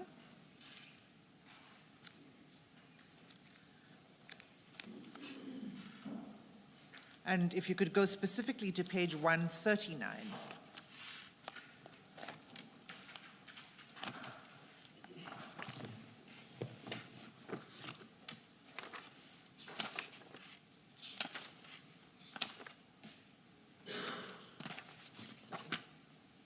I am there. This is under a section of the national instruction called the controlling phase, and what the first responders should do. But 11 subsection 3 says that the first responder must secure and protect the crime scene by A, establishing an inner cordon around the perimeter of the crime scene, as well as an outer cordon around the inner cordon to enable members to perform their tasks within the inner cordon. Now, can you just put, because this crime scene has, as I understand it, the immediate crime scene is where the drugs fall off the container. Indeed, Commissioners. And then there's a whole area around it, including the truck itself and the immediate vicinity, the outside the warehouse. That would be also need to be cordoned off. Can you help us to understand whether this was complied with, an inner and an outer cordon? To an extent, the inner cordon was complied with, but the outer cordon definitely not. What would have been the outer cordon? As I indicated, Commissioners, the outer cordon would be a little bit of a wider area because it's like, you know, certain people with specific taskings would be allowed in the inner cordon, whereas other people with other taskings, maybe just taking statements and the like, would be in the outer cordon. So, in fact, maybe what would help is if we look at the sketch plan Yes. of the scene. Let's have a look at that. And it's attached to Officer Wood's statement. So that would be CJC 207.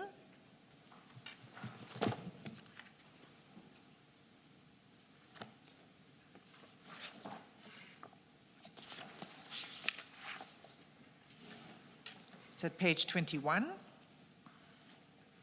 23. The sketch plan is at 23, but if we could just start at 21. My Colonel. apologies. It's a statement of Warrant Officer Wood. Apologies. Can you just tell us who she is?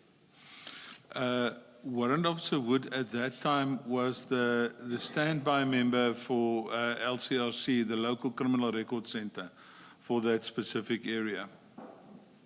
So, again, the Commission has heard a little bit about the Local Criminal Record Center and the importance of the LCRC in crime scene management.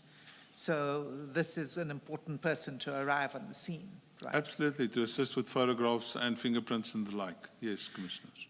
And if you see at paragraph 4, she says, in fact, if you could just read paragraph 4 into the record. On 2021-0709 at 11:45, due to a request of Warrant Officer Rigotso, I attended an alleged crime scene, an alleged scene of crime at Omena Park, Aerodrome Drive, Ayrton.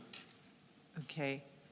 Now, when I read this paragraph, I read it as saying that at 11:45, which was as a result of the request of Officer Rigotso, she attended the scene, so that she was there at 11:45.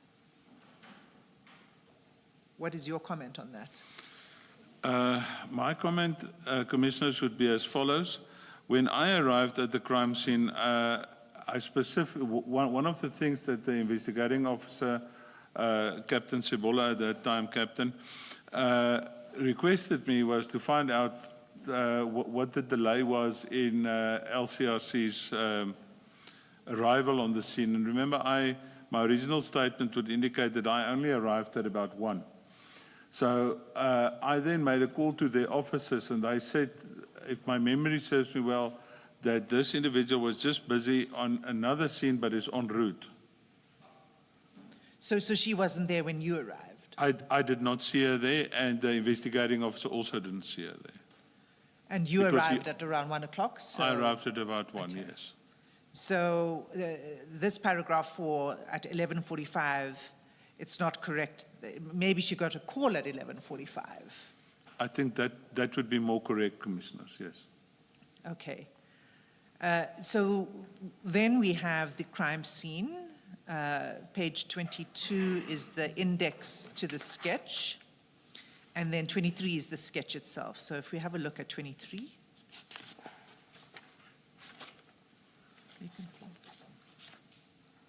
All right. What are we looking at here, Colonel? This would have been the crime, a sketch of the crime scene at the time when Warrant Officer Wood was on the crime scene and what she has observed. And we see in the sketch the alphabets A, B, C, D, E, etc. Can you just tell us from the sketch which is the actual container, the truck with the drugs? That would be A, Commissioners. And what is B? B would be the black bakkie, Commissioners.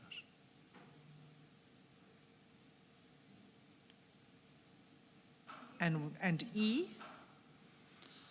E would be one of the vehicles, I think that was Pakula's vehicle, if my memory serves me well. It was a red Kia.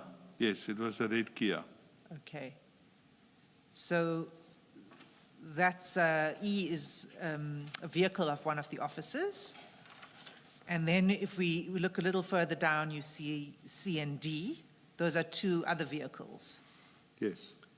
And according to Officer Wood, C is a VW belonging to a suspect, she says.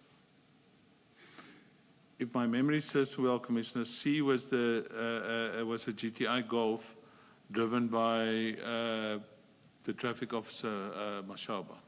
So C is Mashaba's vehicle, Yeah. and next to Mashaba's vehicle is D.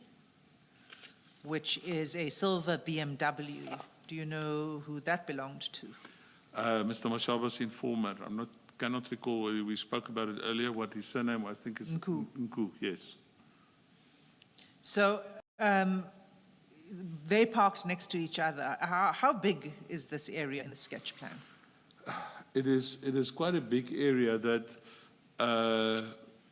inner area there, I would say, is at least twice the size of this venue that we're in width, Okay. and maybe 2-3 times in length.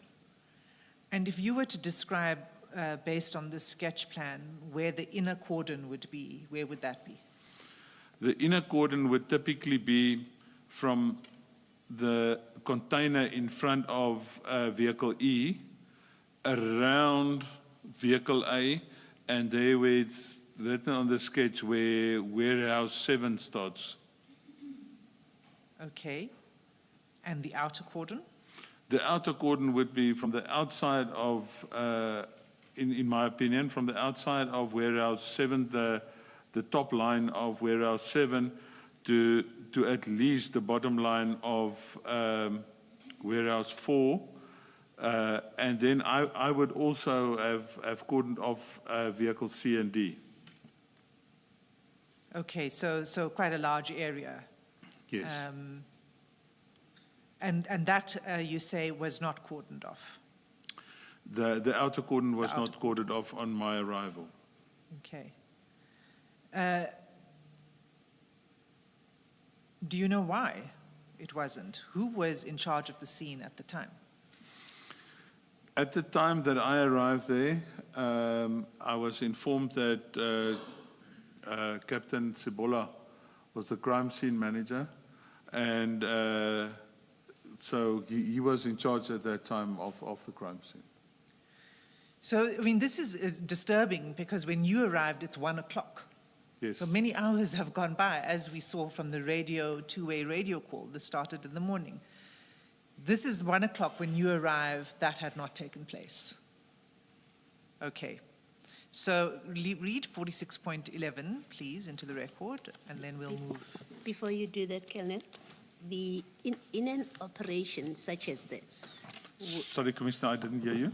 in an operation such as this, where information, according to Mr. Mashaba, he got the information on the 8th for the first time from his informer. And you've testified what happened on the 8th. He went to, I think, Yellow Jersey, and he was told, no, you can't search. Correct. And the following day, they escort this vehicle to the truck to Scania. Can you think of a reason why the informer would be on the scene, on the crime scene? I cannot think of any reason now. Yes. It's actually, in my opinion, it's not a good thing to have an informer on the crime scene because then you can expose him. And an informer is supposed to be a person in the background and not to be exposed Yes. on the physical crime scene. Yes. So ordinarily they wouldn't be on the scene, in your experience? In my experience, definitely not. Thank you. Thanks, Mrs. And when you arrived, was the informer still on the crime scene? Yes, Commissioners. We're going to come back to it. So let's just, 46.11 of your statement, if you could read that into the record. As mentioned, Captain Sibola, now Lieutenant Colonel Sibola, was designated was the designated investigating officer and took over the crime scene as the crime scene manager. After interviewing the 3 officers on the scene, he was of the view that the reasons for their presence was unsatisfactory and that they ought to be arrested for dealing in drugs. He then took over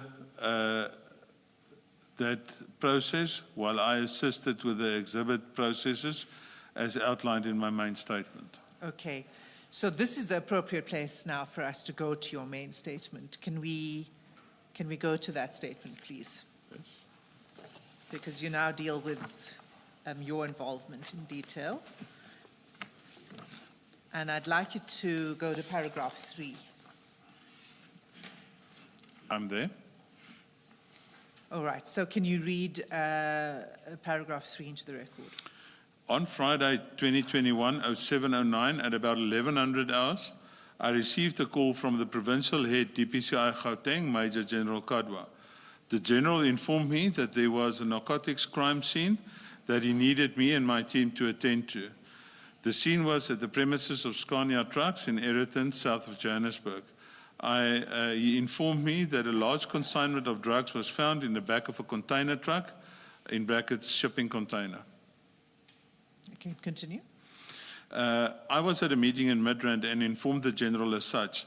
I then instructed my second in command, Lieutenant Colonel Ludik at the time, telephonically to contact General Kadwa and arrange the standby members and himself to attend the scene.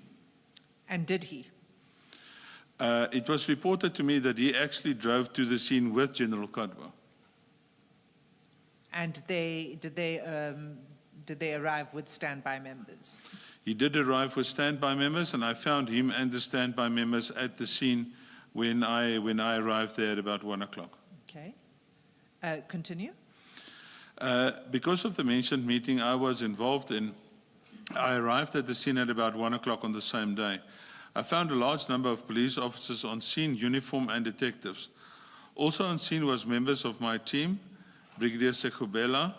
The Brigadier is the DPCI Serious Organized Crime Provincial Commander and in essence my direct commander. Also there was General Kadwa, the provincial DPCI provincial head. And what was the scene? What did you see when you arrived? Can you tell us what you witnessed when you arrived? Like I stated earlier, there was a lot of police officers, a lot of police vehicles there. And I would describe it as close to chaotic. About how many people are you talking about? 40, 50 people, easy. And in this area that you said that had not been cordoned off? Indeed, correct, Commissioners. So further contaminating the scene? Further contaminating the scene, yes. You can continue.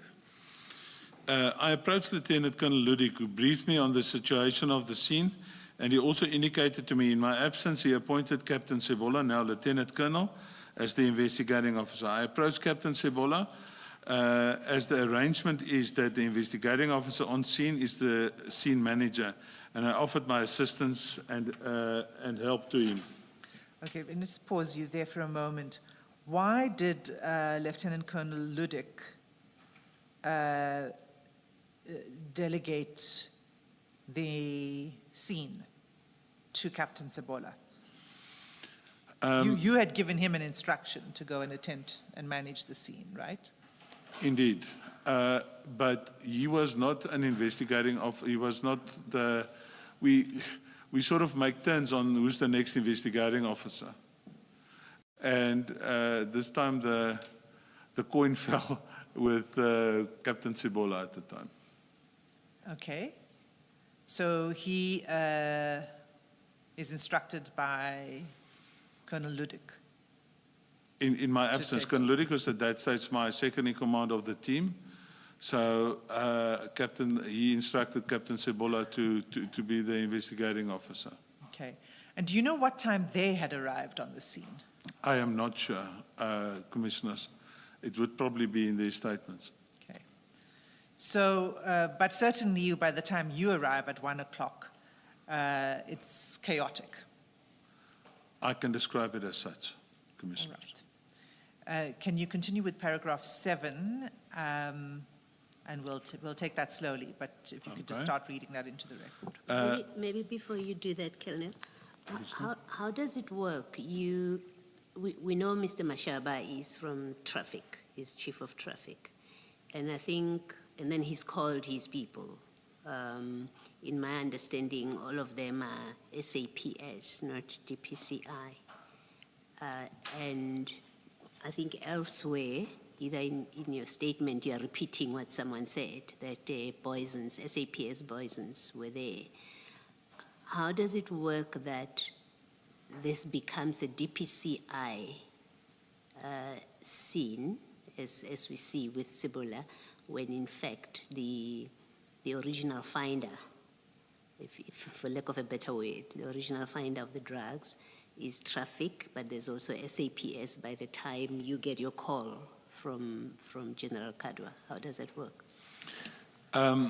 Commissioner, as I indicated earlier, the issue is that when it comes to these size of drug consignments, it is clearly a transnational or even trans-international trafficking of illicit narcotics that's taking place.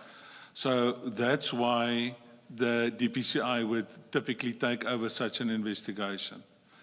Because we have a bigger footprint, and as I indicated earlier, our national coordinator also deals with law enforcement agencies outside of our borders.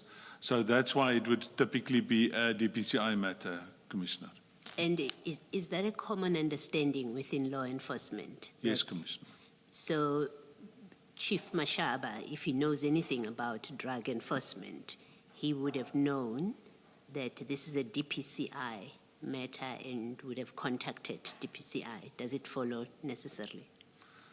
In my opinion, he should have known as a senior member. Yes, Commissioner. Yes, that this is a DPCI mandate matter. Yes, Commissioner. Thank you. Thank you, Colonel. Paragraph 7. Paragraph 7. Captain Sebola indicated to me that he requested me to assist with the following issues. Point 1, he complained that there were too many people within the crime scene.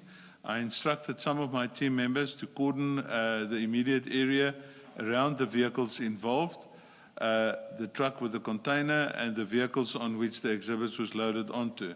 Non-essential personnel were moved outside the cordoned area. Okay, so is this now where you establish the outer The cordon? outer cordon, yes. Why did it require you to arrive on the scene to do this if Captain Sebola was in charge? Captain Sebola, one must understand, as I mentioned, Commissioners, it was a chaotic scene, and I think he was more concerned with safeguarding the exhibits as our protocols needs us to do. The exhibits and the suspects, he was concentrating on that, and that's why I think he initially left the outer cordon not to be done.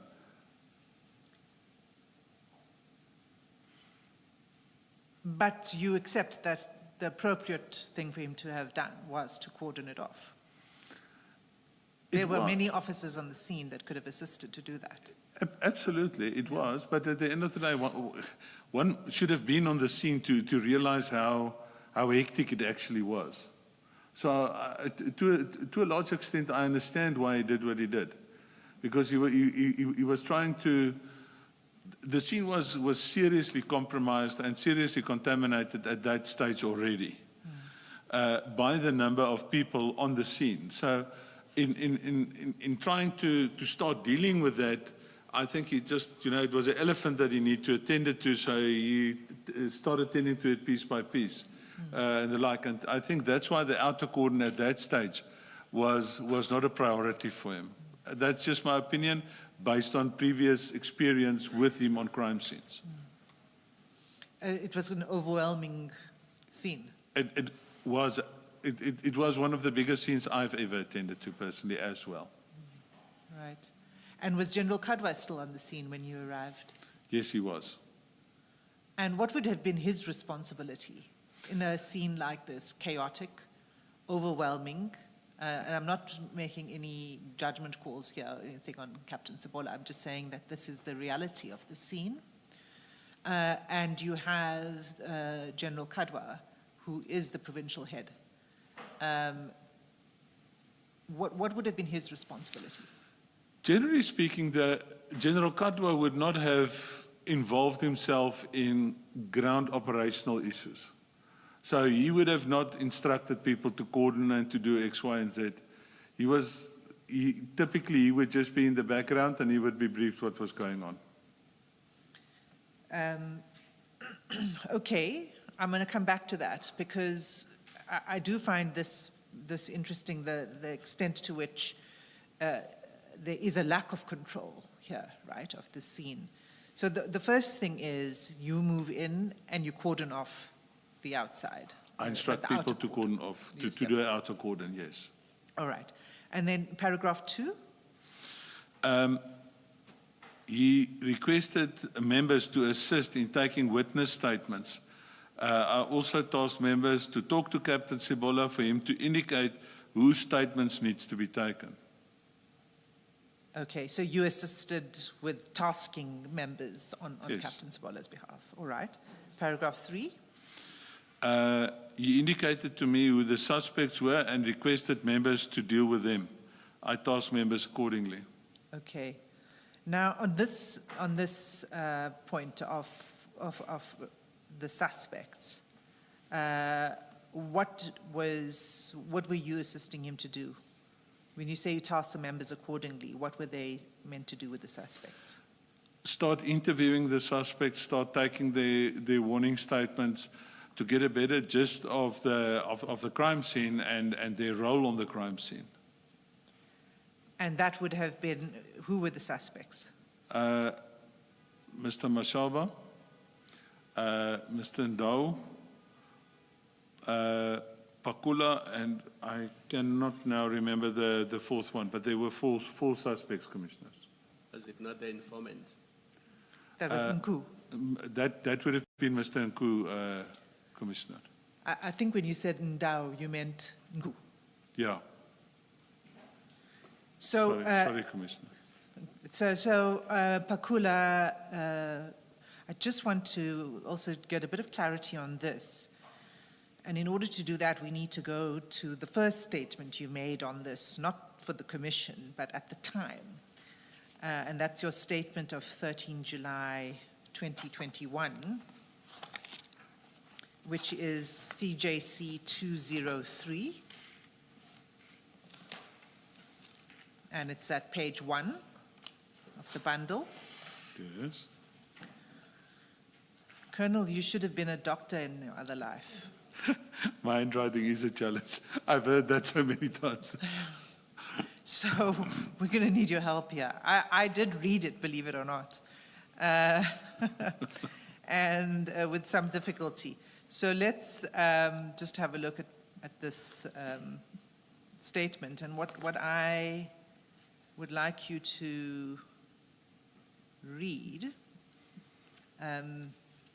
well, you can read anything you want, but my particular interest was at paragraph 5.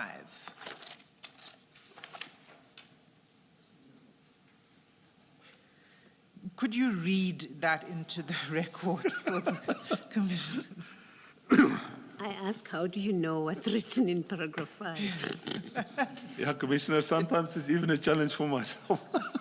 But I will read it to the best of my ability. Thank you. I was assisting with the general working on the scene when I was introduced to Colonel Sipungu as being the commander of Warrant Officer Pakula, a member of the National Investigation Unit based in Pretoria. Warrant Officer Pakula was one of the persons placed under arrest. I then, in the presence of General Kadwa, I asked Colonel Sipungu if he was aware of the operation that his member was conducting. He indicated that he is actually on leave, but received a message from his member, Warrant Officer Pakula, at 0827 that he, Warrant Officer Pakula, was following up on drug-related information. He also offered to show me The message. to show us the message. I left the colonel and continued with my duties, and I recall that I now I have a Relayed. challenge. Relayed? Relate to Captain Sebola that we in due course should also obtain a statement from Colonel Sipungu, and also indicated to him that what the colonel said. Okay. So when Officer Pakula Before Officer Pakula, what this says is that before Officer Pakula arrived on the scene, he did call his commander. That's what's indicated to me, yes. Okay. And he and informed his commander, and as I understand it, but correct me if I'm wrong, whose Colonel Sipungu did not object to him attending to the scene. It didn't look like that. Colonel Sipungu, as I remember correctly and as I stated here, was on leave at the time. So Pakula should have informed whoever was acting in Sipungu's place, but that is just my view of this. But even though he was on leave, he came to the scene, Colonel Sipungu. That's correct, Commissioner. Is that normal? No, that's not normal. If you're on leave, you're on leave. You're not supposed to involve yourself with official duties when you're on leave.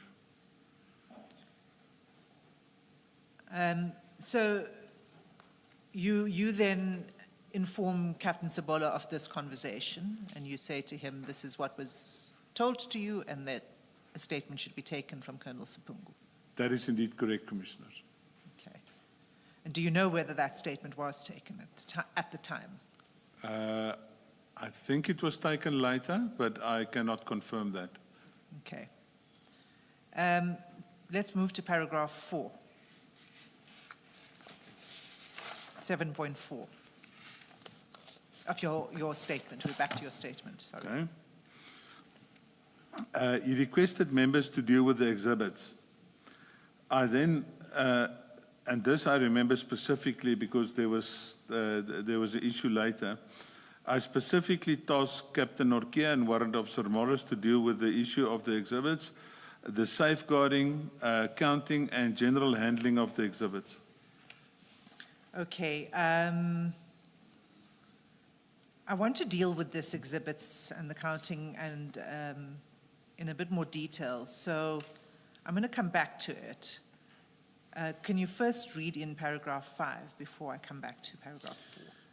He asked me to contact FSL and LCRC to assist with the handling of the exhibits and the photographing thereof at the scene. I adhered to the request. Forensic Science Laboratory indicated that they were not able to assist as they were running on skeleton staff because of COVID and also had a problem with storage space. LCRC was busy at another scene, arriving a little bit later, and dealt with the photographing of the scene and the exhibits and the leftovers, in inverted commas, of the black carry bags, as well as that was handed to the LCRC member for DNA and fingerprint analysis. Okay, so just on this point 5, we saw in the Port Shepstone case a similar thing. It was a chaotic scene. Indeed. There was contamination. It destroys the integrity of the evidence, right?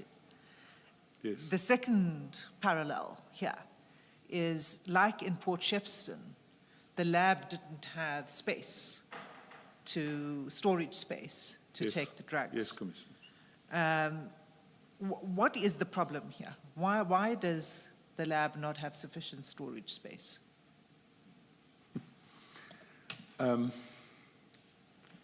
There's just no space.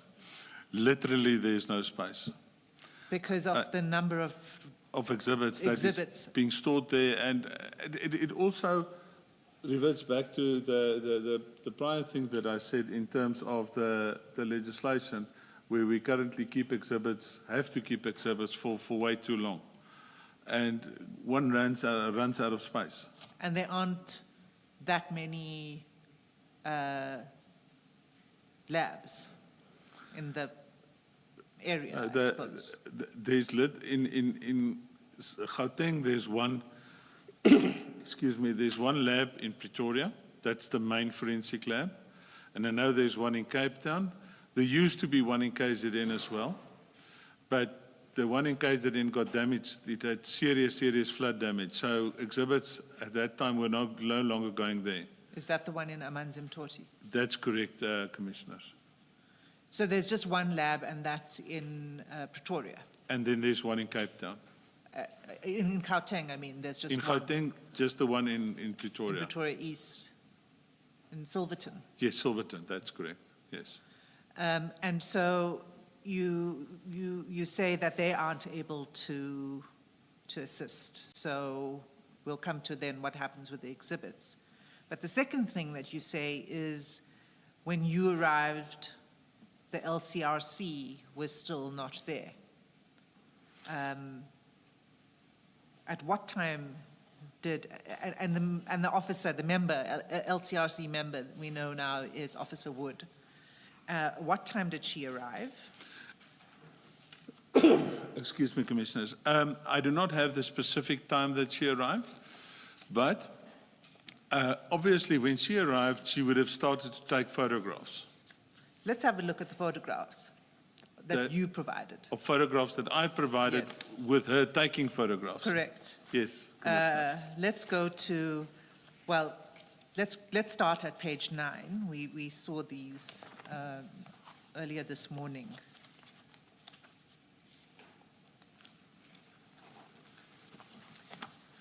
Okay, so as I said, I'm going to come back to the exhibits and the counting of the exhibits, but for now, this is a photograph that would have been taken. This is not the actual photograph taken by Officer Wood, No. but she would have taken photographs of the Similar scene. photographs, yes. And page 10. That would be correct, Commissioner. And page 11. Page 11, Can you tell us who are the people in this photograph to start with? I'm trying to see, I cannot recall who's the person with the orange jacket. Next to him would be my good self. I also do not know who's the person here with the back to us. And the person, the last person there looks like, or the second last person, that looks like Warrant Officer Woods. The next photo will show us better. And But then, before we move up to the next photo, this looks like it's at night time. indeed correct, Commissioners. One should just bear in mind that around 5:30 in winter, it becomes dark. Okay, it's already getting dark. Indeed, Commissioners. What are the bags that are being handled by the officers? These are the bags that the remainders of the black bags that we saw in the earlier photographs. The remainder of the black bags was put in these evidence bags, and she was busy photographing the remainders of the black bags. As I indicated, it was given to her on the scene, but she would photograph it before she leaves with it to go and check for DNA and fingerprints in and outside these bags. Okay, so if we look at page 12, That would be Officer Woods taking the photographs of these bags to the, if I have a look at the picture as it lies in front of me, to the far right. And I see now the person there to the far left, that looks like Captain Norkia. to the far left in the With his orange- No, back towards the photographer this side. I see. Right next to the bags on the left-hand side, right opposite Officer Woods. I'm not sure I follow exactly. Is it the person, there's a person with a long coat? The person with the long coat looks like Brigadier Sekobela, my direct commander, and then just in front of her, In to front her of her. left-hand side, that would have been Captain Norkia. Okay. And finally, page 13, who are, well, we can see Officer Wood still taking photographs. Officer Wood still taking photographs. That looks like these would have been two members from my team. They're definitely busy with completing registers there for the official dotting down of the issues, of the details of these evidence bags. Maybe assisting Morris and Norkia. Okay. All right, so, and now this is after dark. This is now seriously after dark, yes, Commissioners. Can we take a step back and now deal with the exhibits and the handling of the exhibits? You said that you had instructed, you assisted Captain Sebola by instructing Norkia and Morris. Captain Norkia and Warrant Officer Morris. That's correct, Commissioner. Okay. Now, to do what? To count? To do what exactly? All the bags, these drugs, these bricks, are they still in the black wrappings? They're still in the black wrappings. In the canvas bags? Yes. All If I can take you back, where's the photographs that we just had? If you go back to photograph 4.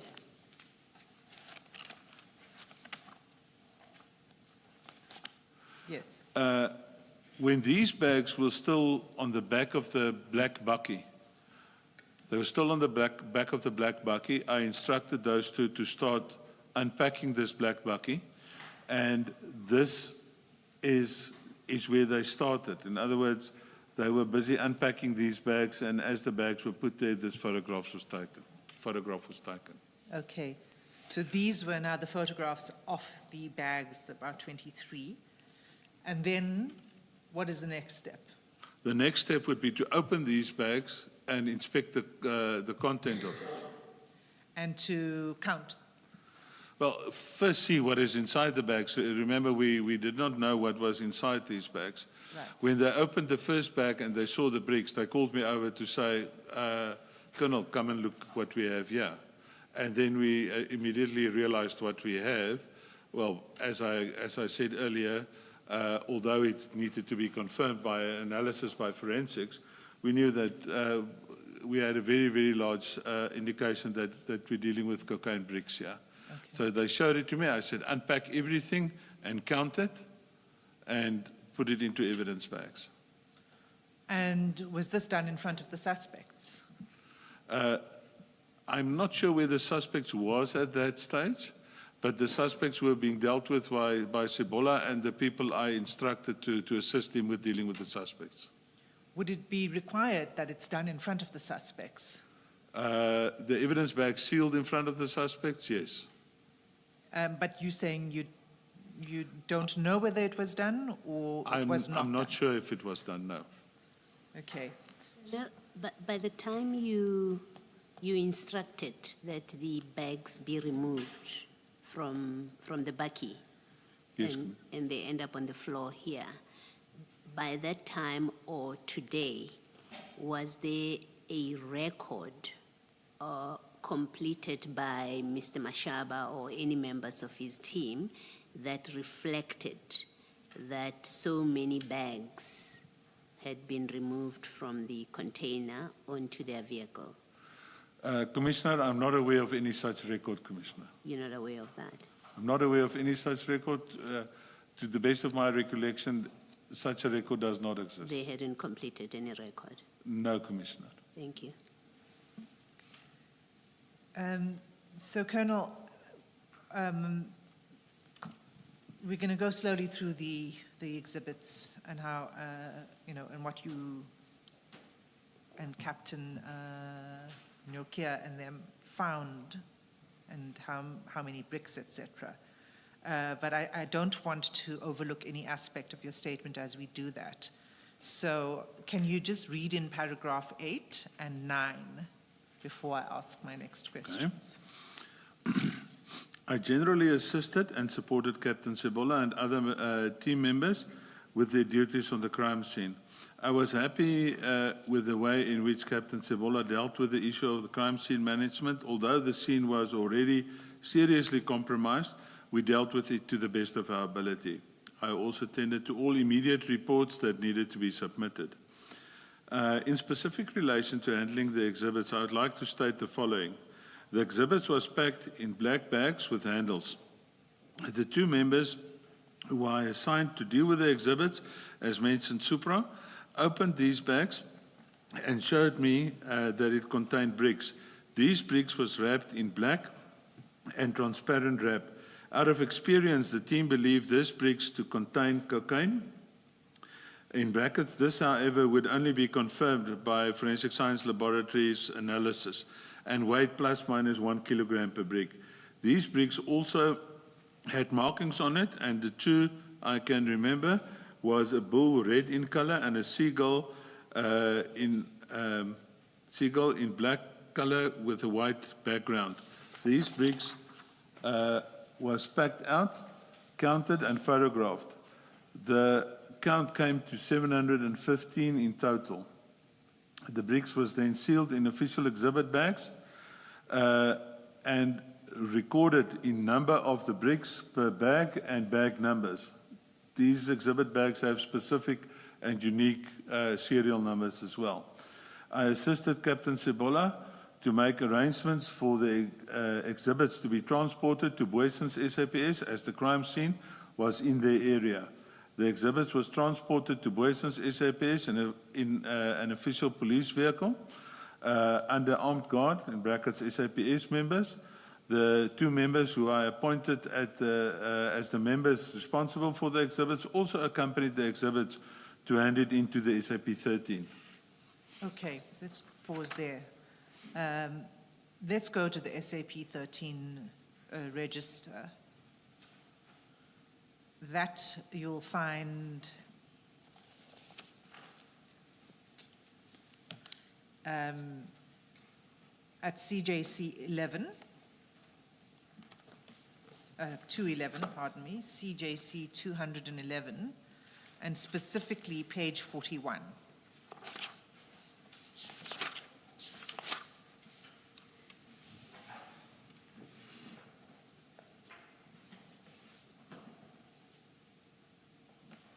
Have you got it, Colonel?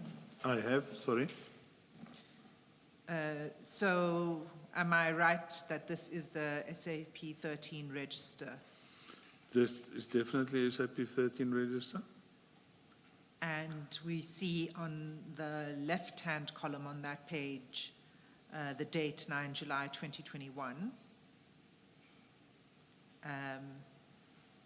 Right? Yes, ma'am. And then and then it says which station in the second column. And it lists the crime, dealing in drugs. Correct, Commissioner. And then the third column is the column that describes the exhibits that are booked in to the register. Indeed, correct. And it starts at 3.1. Correct. Can you just, we don't need to go through every single one, but can you just describe to us what's contained here in 3.1 to the end?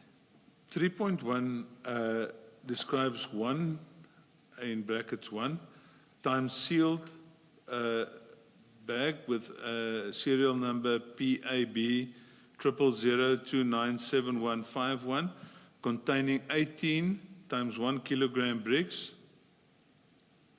I can't read that word, suspected cocaine. Possible suspected cocaine. Right, so that's 3.1. So each entry, if we look down that column, it goes all the way to 3.49. There's one page duplicated, but if you go all the way down, scroll down,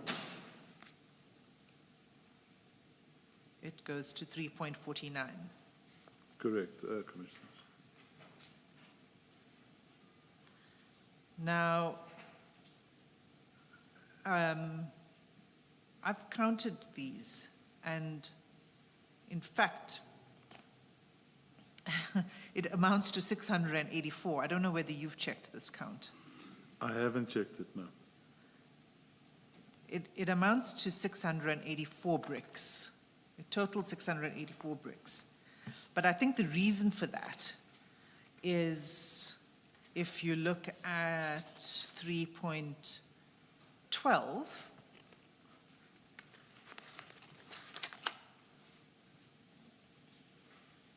Page.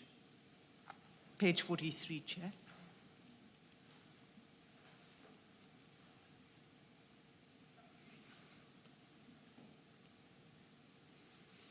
Yeah, they didn't write in the number of bricks. Correct.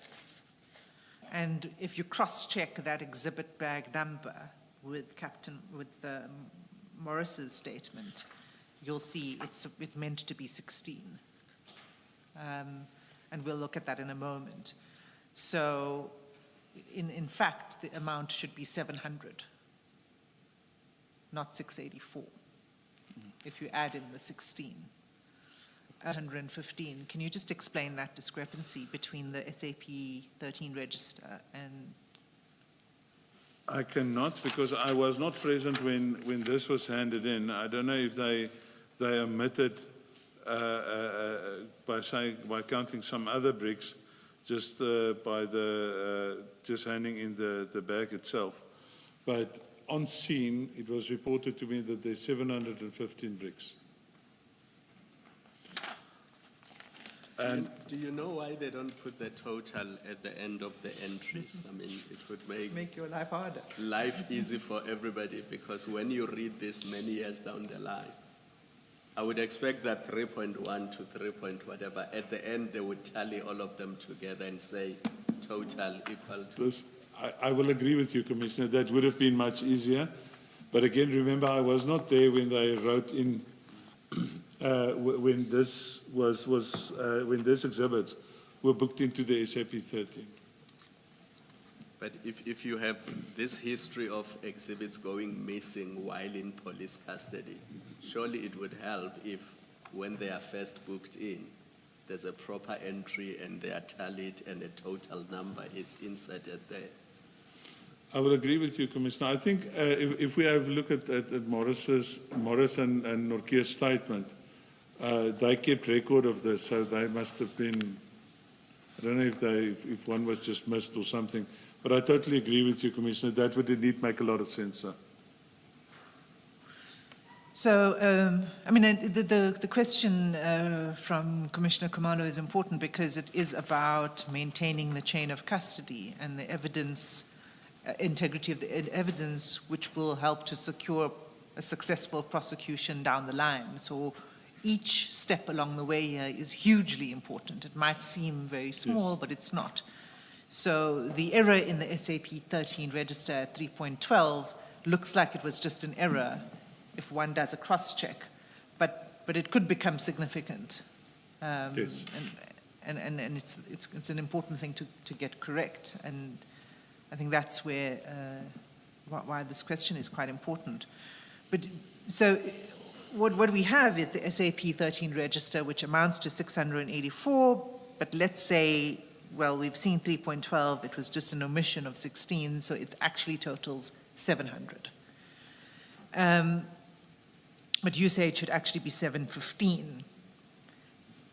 If we go to Warrant Officer Morris's statement, it is a warrant officer, am I right? Morris is a warrant officer, yes. So that would be CJC 206, and it starts at page 16.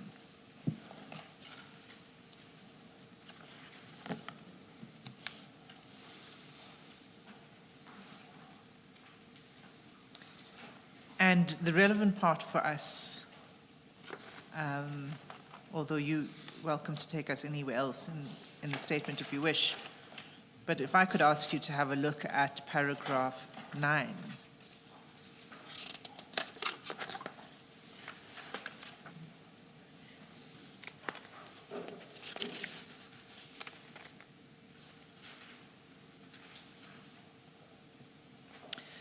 In fact, the first thing I should probably do is explain my own thinking. So, the SAP 13 register, you don't need to go back there because there's a lot of flipping of pages. But that 3.12, the exhibit number, was 296842. 296842. And if you look at paragraph 9 of Morris's statement, from the sixth sports bag, the second entry, you'll see 296842. Yes, Exhibit number. And it says 16 packages. 16 packages. Yeah. So I'm just explaining to you where I got the number 16 from, because that's the same exhibit number, and that's the 16 that had been omitted, right? Okay. So here in paragraph 9, what is Officer Morris describing? Officer Morris is describing how many of those blocks were packed into a specific unique forensic bag with a specific unique serial number. And then later, that was 14. Yeah, that was what he describes in paragraph 9. Right. Now, on my count, that adds up to 700, not 715. Okay.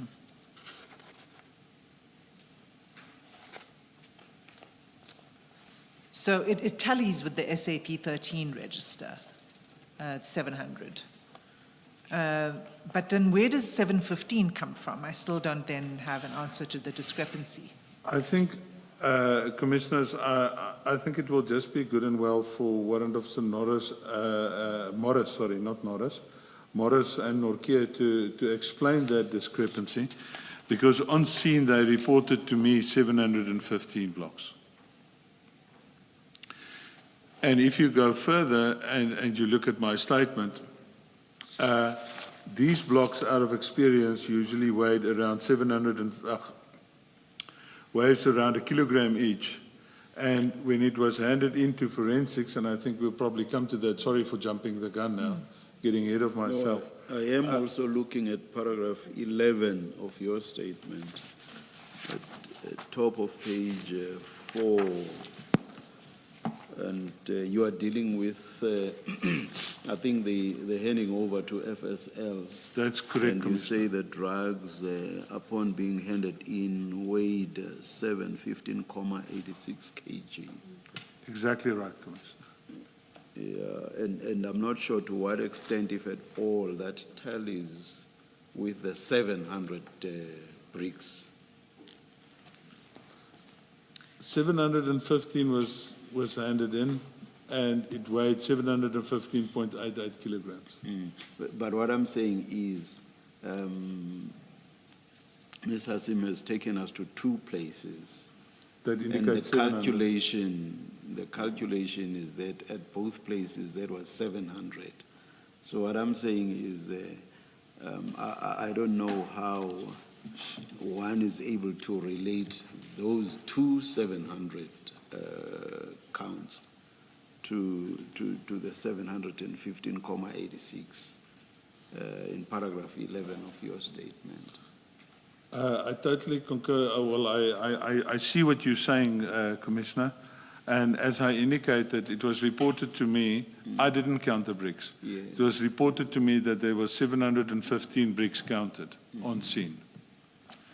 Maybe if I can only testify to what I've got knowledge on. Yeah. If I can complicate things further, if we go to CJC 210,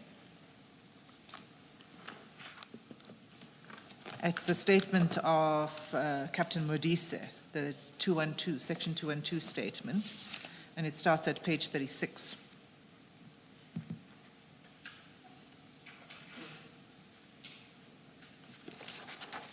Okay. So just to begin with, Captain Modise is the forensic analyst in the lab, correct? Yes. And she provides a statement to record that she received the evidence bags, right? That's correct, Commissioners. And if we look at paragraph 3 of her statement, she says, during the execution of my official duties on 21 July 2021, I received 49 sealed evidence bags with unique numbers, and then she lists all of the serial numbers, and we know there were 49 bags. But the last sentence of that paragraph says the total number of solid substance blocks was 715. And I find that peculiar because we know that there were 700 because Morris said so and the SAP 13 register says so, and we can count them up. How is it that Captain Modise then comes to 715? How do we understand, what are we to make of that discrepancy? Again, Commissioners, I would submit that Warrant Officer Morris and Captain Norkia should answer on that, because it's also clear here that for her to say this is the number of blocks, and for her to be able to do this analysis, she would have opened these evidence bags and literally count the blocks. That's how she also came to 715. So Captain Norkia and Warrant Officer Morris should explain why this discrepancy of 15 blocks. Because when they're handed into the SAP 13 clerk, the clerk is also doing the count, right? Yeah. And at paragraph 6 of Captain Modise's statement, if we look at that, the last sentence, if you could just read the last sentence, please. An average mass of one solid substance block was 1001.20 grams. Thereafter, the total estimated mass of the exhibit's material was 715.86 kilograms. They have underlined estimated because I think they are dealing with the actual substance, and I would think they are doing the weighing and they are doing everything. So the estimated surprised me, but I'm just making an observation. Please continue, Ms. Hassan. Chair, it's also peculiar that it's an estimate because it's 715.86, which is not an estimate. But what we have, the point of this being a discrepancy in the exhibits, the number of bricks and the weight of the bricks, and how the count at when it's booked into Boyson's and then when it gets to the lab. I can see that, Commissioners, yeah. Okay. So I need to then take you back. So what we know is that the bags were counted, sealed, taken to Boyson's, checked into the register. Correct. All of that totally in accordance with protocol. Absolutely, Commissioners, yes. Yes. But then, can you read paragraph 10 of your statement? Paragraph 10 of my statement. of your statement, yes. So it was a Friday, as I understand it. Yeah, that the it 9th was a Friday, indeed. Right. That's correct, Commissioners. Throughout the weekend following the operation, I was contacted by the station commander of Boyson's, Brigadier Jones. He raised concerns of safety for the exhibits and requested me to have it removed as soon as possible. On Monday, 2021, 07:12, I phoned FSL again and requested if they could take in the exhibits. they still were not able to assist with the storage of the exhibits. As Captain Sebola was busy with the case docket at court, I continued to assist with the matter concerning the exhibits. I phoned Brigadier Naika, the National Coordinator for SANEP, for assistance. He indicated to me that he's got access to safe storage at a base at the the SAPS College in Pretoria. I arranged members of my team, including the two that were dealing with the exhibits from the outset, to meet me at Boyson's SAPS. I also arranged a number of SAPS Highway Patrol members to assist with the transport and safeguarding of the exhibits to the mentioned safe storage. The exhibits were booked out by Captain Norkia, loaded into the Highway Patrol vehicles and transported to the mentioned safe... Sorry, I just heard a noise. My apologies. The exhibits were booked out by Captain Norkia, loaded into Highway Patrol vehicles and transported to the mentioned safe storage in Pretoria. On our arrival, I was shown the storage and inspected it. I was satisfied that this was a very safe place with access control at the gate to the facility inside the SAPS College, and it was a strong room inside a building with a steel door and a steel gate. The room was empty and the key was handed to me. We unloaded the exhibits into the strong room, locked the gate and the door, and I handed the keys to Captain Norkia with the instruction to see to it that the exhibits be moved to FSL as soon as they were ready to receive it. When we offloaded the exhibits bags, the bricks were still in the form that it was at the time of the seizure. Okay. So what was the concern? I mean, again, given what we know about the importance of safeguarding these exhibits and following proper protocols, and the SAP 13 generally, as I understand it, being itself like a vault, right? It's a very secure place. It's attended by someone all the time. Nothing can go in and out without it being recorded. What was the concern here with keeping it at the Boyson's SAP 13 vault? Commissioners, there were mainly two issues raised by Brigadier Jones. He firstly indicated to me that this arrest of these 4 people drew a lot of attention, and there was more than usual, actually he called it a large number of visitors there throughout the weekend, and he said that there was even demonstrations outside the police station.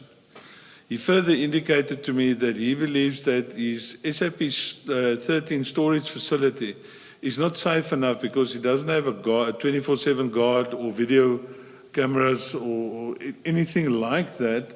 So he was concerned for the safety of these exhibits. And, you know, at that stage I had to try and mitigate the safety of these exhibits because if something would have happened to these exhibits, he would have turned around and said, I told Steyn to make a plan and now he's not making a plan and now there's a trouble. So that's when I stepped in and made alternative arrangements in an effort, as I indicated, to try and mitigate the safety of these exhibits. And was his concern that the protesters might try to, was it his concern that the suspects might have a hand in the disappearance of the drugs?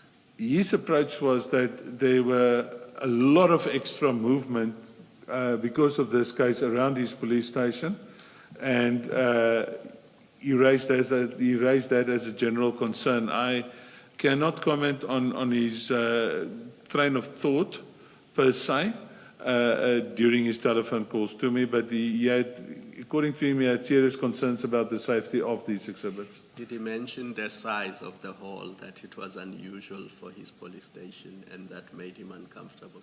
Because I recall you earlier saying it was one of the largest you've ever come across. Commissioner, he raised the issue of the value of this exhibit during some of our conversations. Indeed, he did, sir. And he called you more than once. Oh, pardon me. Oh, no. go ahead. He called you more than once on that He weekend. actually called me, for lack of a better word, and I do apologize. It was starting to get irritating, the number of calls he actually made to me. But I also, in hindsight, I understand why he made those many phone calls, because he wanted to also see to the safety of those exhibits. And in essence, although the exhibits was into his SAP 13 to a very large extent, the safeguarding of the exhibits or the whole risk in terms of the exhibits would also form part of our responsibility to an extent. Yes, Commissioner. Let's adjourn and resume at 2 p.m. Thank you, Chair.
All rise. We are ready.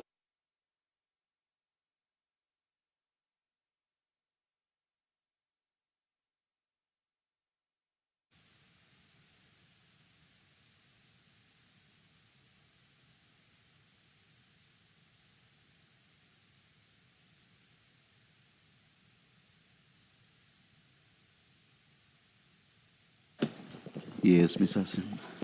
Thank you, Chair. So, Colonel, we were dealing with the number of bricks and the weight and all of that of the drugs, and we were last looking at the statement of Captain Modise, the forensic analyst. Just continuing on that, in that same vein, could we just have a look, please, at CJC 211? It's at page 38.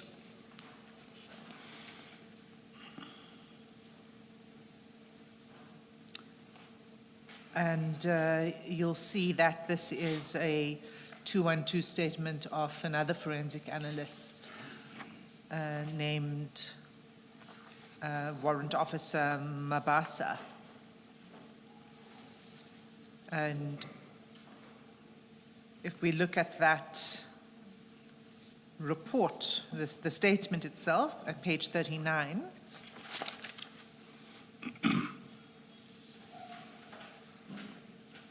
and if we look specifically at paragraph 3, she says, during the execution of my official duties, 10 August 2021, I received one sealed evidence bag with number, and she gives the number, and she says it contained an amount of solid substance wrapped in plastic and adhesive tape. And then at paragraph 6, she determined that it is cocaine and that it weighs 1 kg. Can you explain how this one extra brick of cocaine arrived at the lab? Commissioners, yes. Initially, I was not aware of this brick, but it was reported to me by Captain Norkia that if we recall the photographs that was taken, the wrappings of the sports bags was handed to Warrant Officer Woods from LCRC to check up on possible fingerprints or DNA inside these wrappings. Seemingly, according to Captain Norkia, what has happened, one of these bricks got stuck inside this adhesive wrapping that was around these bags, and that block was missed, probably because it was getting darker, the lighting wasn't that well. One of those blocks got missed, and it was then retrieved by Warrant Officer Wood, who then gave it to Captain Norkia, and he handed it in again. So this was it was trapped in the canvas bag, or in that plastic wrapping. Commissioners, if you recall that, as I indicated in that photographs, the wrapping was it had a strong adhesive on the inside. The wrapping where the canvas bags was wrapped into, and it must have gotten stuck in one of those, because the 23 bags that was unwrapped, as you could see in one of the photographs, Warrant Officer Wood is busy taking photographs of these bags in sealed evidence bags, and it was heaps of them. So I think it just got stuck in the inside of that adhesive wrapping of the canvas bags. Okay. That's the only explanation I got from Captain Norkia. We don't know whether there were any other bricks that went. It was only the one that was undetected. reported, Commissioners. Okay. So let's return then to your statement. It's paragraph 12.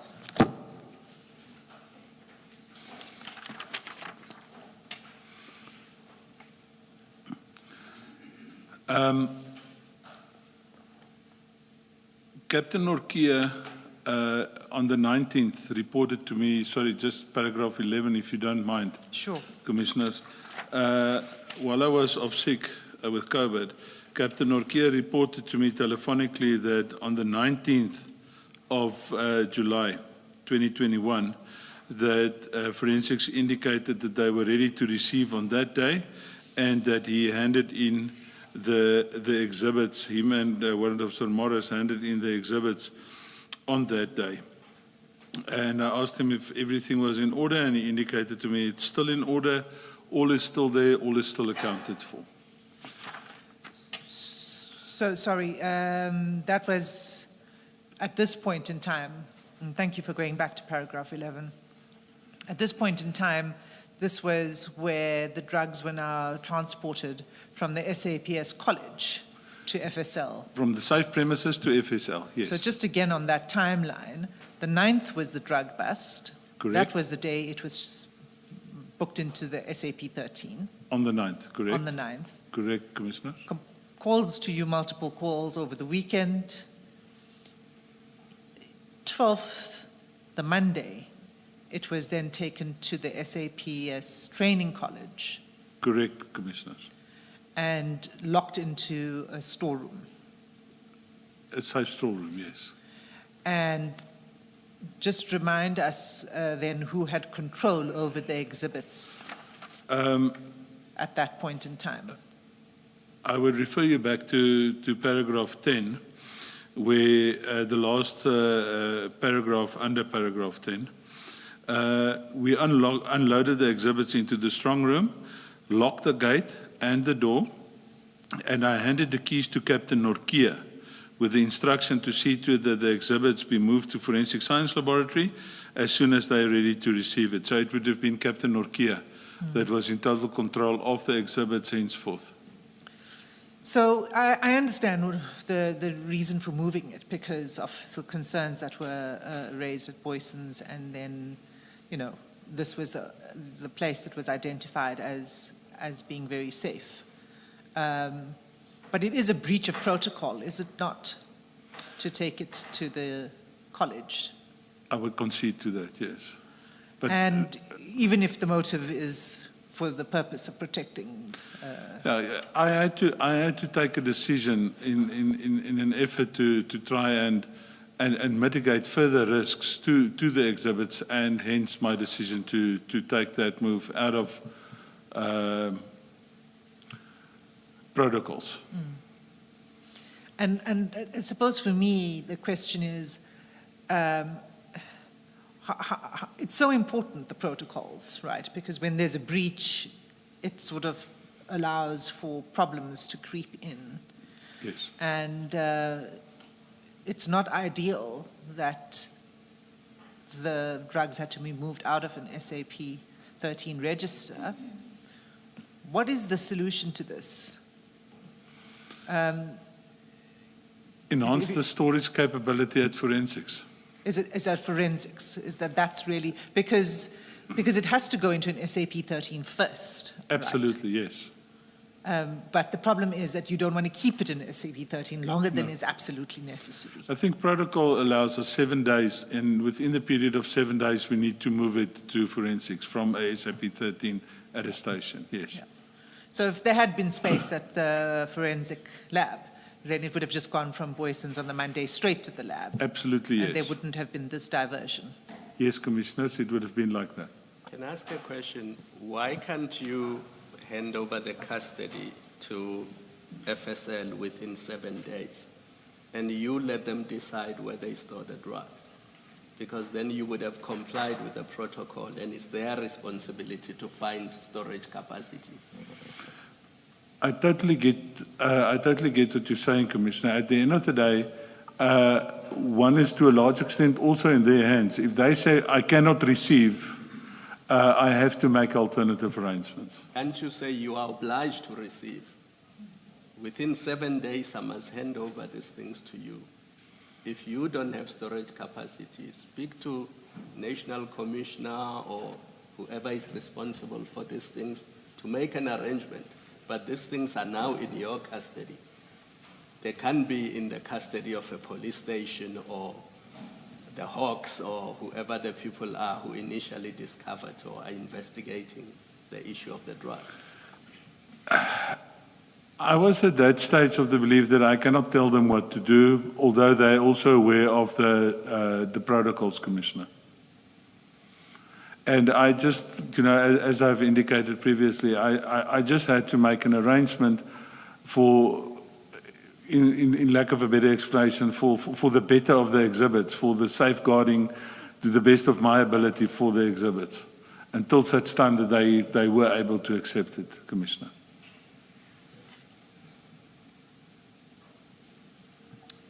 Thank you. So the drugs then are transported from the training college to, so there's a 9th, the 12th it goes into the storeroom at SAP College, and then on the 19th it's taken to the forensic service lab. Is that correct? Correct, Commissioner.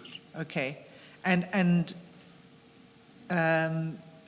then at that point, when it's logged in with the forensic service lab, is there a clerk who then receives it, and so there's a counter signature for everything that's received? Is that right? That is indeed correct, Commissioners. And as I understand it, at that point in time when the exhibits are now being handed over at FSL, it was discovered that there were some bags with small tears in them. Do you want to just explain that? When Captain Norkia phoned me on the 19th to indicate to me that the bags were handed in, and I questioned him on the status of the exhibits. Like I said, he indicated to me that it was still in the brick form, it was still in the same evidence bags, but probably because it was moved a number of times from the crime scene to Boysens, from Boysens to the safe storage in the college, from the college then to forensics. Because these evidence bags, although it's quite thick plastic, I think because of the transportation and the movement of these bags, there was small tears in the exhibit bags. But according to Captain Norkia, the tears was so small that the bricks would not fit through a tear like that. But what happens at forensics when you get there and there's the evidence or the exhibits bags are compromised even in the smallest way or fashion, not properly sealed because it's got a self-sealing, you remove a strip and then it's self-sealing. Even if there's a small little problem with that, they refuse to accept it. So Captain Norkia explained to me that they, at reception in forensics, they actually resealed these into other bags that didn't have any damage to them. And it was then accepted as such at forensics. So they would be resealed into new bags with new exhibit numbers, new sealed numbers on the bags. Yeah. And I think there were about 8 such bags. I'm not sure of the count. I cannot recall that he gave me a specific count. He just said there were some of the bags. I asked him, did you get it sorted? He said, yes, we resealed it and we handed it in. They accepted it as such. Okay, maybe just for the sake of completeness, I'll just, if you look at Officer Morris's statement, again, CJC 206, starts at page 16. But if you look at page 19,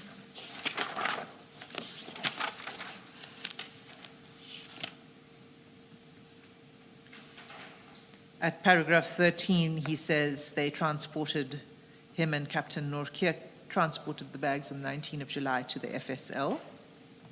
And then he says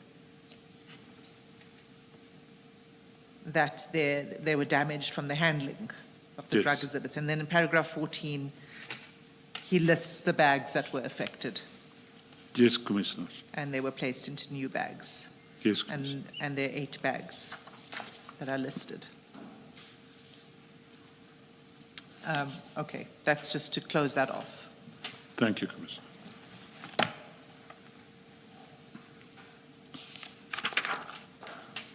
All right. And then I think we're then at paragraph 12.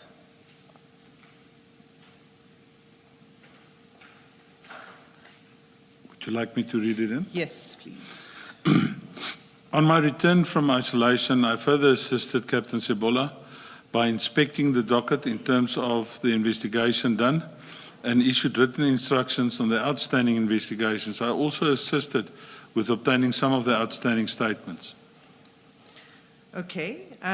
So you continued to assist even after, this would now be with the investigation into, the source of the drugs and, potential destination of the drugs. That's what. Correct, Commissioners. Right. Please, can you read the first paragraph of paragraph 13? During the course of 2024, after an IPAD investigation into the matter, I was informed that the IPAD case was dismissed by the DPP in terms of charges against members, including myself. But the IPAD requested a departmental investigation to be conducted against DPCI members who were involved in the Boyson's case. Major General Gerber was appointed as the investigating officer into the departmental investigation. After his investigations, the national head of the DPCI also decided that the members acted correctly and that no departmental steps will be taken. During this investigation, I was instructed to confirm the status of the exhibits of this case. Pause there. Let's just, before we move on, just on the investigation. So this investigation by Major General Gerber into the members of the Hawks was really followed from the IPAD investigation and the IPAD recommendation. That's correct, Commissioner. Can we just look at the IPAD report? You'll see that at CJC 215.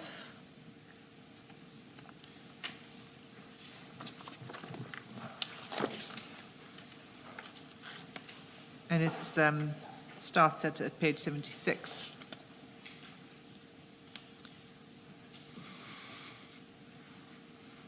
This is the report that made the recommendations, right?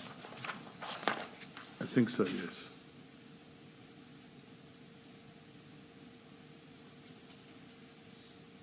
You'll see at paragraph 2.1 of that report, the IPAD says the recommendation is to initiate disciplinary proceedings as the SAPS members involved are, and then it lists 5 members of the SAPS and Hawks. Yes, Commissioner. And those are Major General Khan, Major General Kadwa, Brigadier Sekobela, Colonel Steyn, that's you, and Lieutenant Colonel Sebola. Correct, Commissioner. And this was based on an investigation at 2.3. The IPAD investigator lists all of the statements and evidence relied on. You see that? I see that, Commissioner. So there's a list of about 42 statements, including some warning statements, and then other evidence, a radio control transcript that we were looking at, the SAP-13, forensic report, etc. So based on all of these interviews with these people, what the IPAD report investigator determines is, if you look at page 79,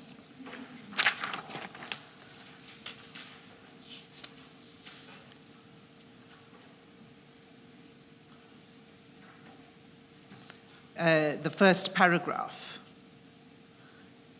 It says, evidence in our disposal revealed that indeed the complainant and 3 others were arrested on 9 July 2021 and were charged with dealing in drugs as per the Boyson's case, that's the Ayrton case number. the police arrested their colleagues who made a huge drug bust. 2 generals, namely Major General Khan and Kadwa, attended the crime scene. However, they are unable to explain as to their role at the crime scene. General Kadwa indicated that he did not do anything at the crime scene, as he alleged that he remained in his car, and later he got a report that officers were arrested. And then it goes on and says, you know, the drugs were taken to the lab, the canine unit issue, and then the recommendations. This then is what led to Major Gerbers doing his investigation, right? Correct, Commissioner.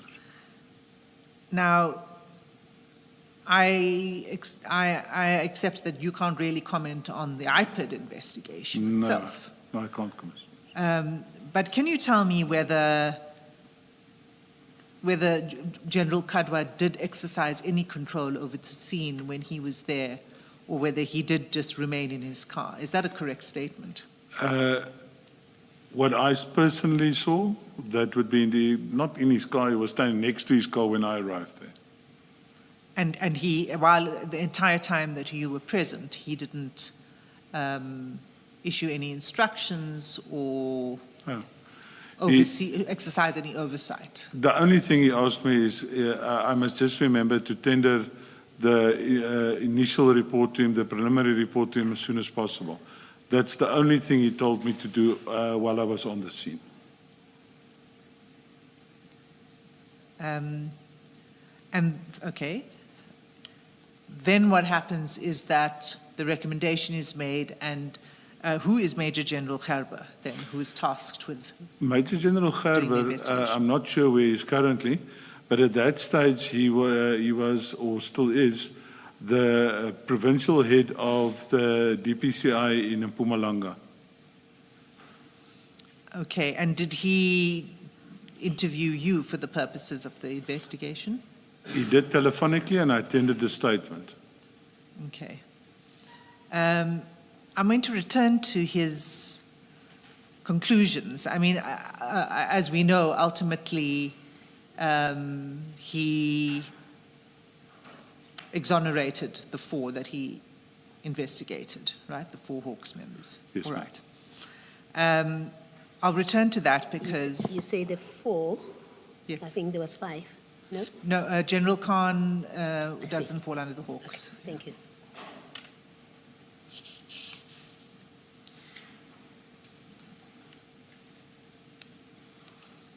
And then who was the complainant in this IPID investigation? I am not sure, Commissioner. Okay, thank you. Does it not say Mr. Mashaba in 75? Sorry, my mic was off. It says the complainant in brackets, Mr. Mashaba. Paragraph 3 on page 75. 79.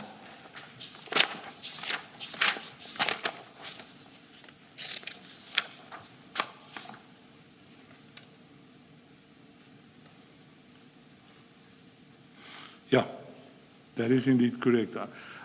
Commissioner, I haven't seen this report before until the bundle was given to me over the weekend. It seems to me that the complainants are the 3 police officers who were arrested. Yes, the traffic officer, the 2 police officers, and then the private individual. I think you're 100% correct, Commissioner.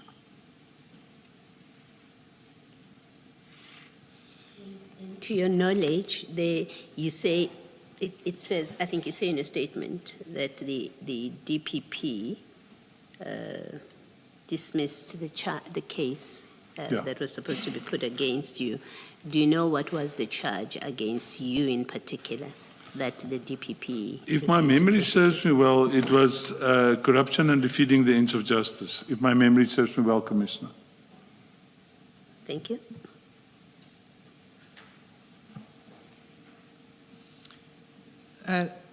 Thank you, Colonel.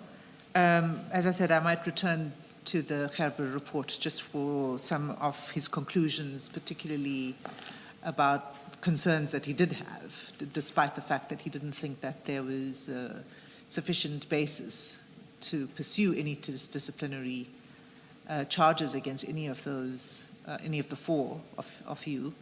He did raise some concerns about the investigation, some of which we've covered a bit today. Yes. Would like to return to that, but before we get there, you were at paragraph 13, and you had read the first paragraph of your paragraph 13, and you said that at the time of the investigation you were asked to confirm the status of the exhibits. That's in correct, the case. Commissioner. Can you take it from there, please?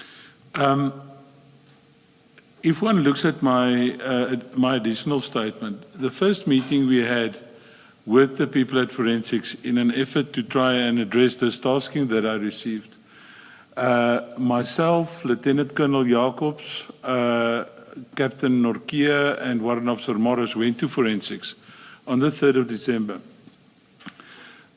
When we requested to, I explained to them the reason for our visit, and we requested them to physically see these exhibits. They went and looked for it, but they couldn't find the whole consignment. And they returned to us and they said to us, well, there's no problem. They couldn't. I said to them, that's not acceptable. And I then phoned, as I indicated in my original statement, I then contacted Brigadier Allen, who is their commanding officer. And I requested her to assist with this tasking and to actually intervene because I didn't get joy from her personnel. And when did you contact her? You say it in the statement, if you can just say it for the record. I contacted her, I cannot recall exactly when it was just after our meeting, our original meeting in December.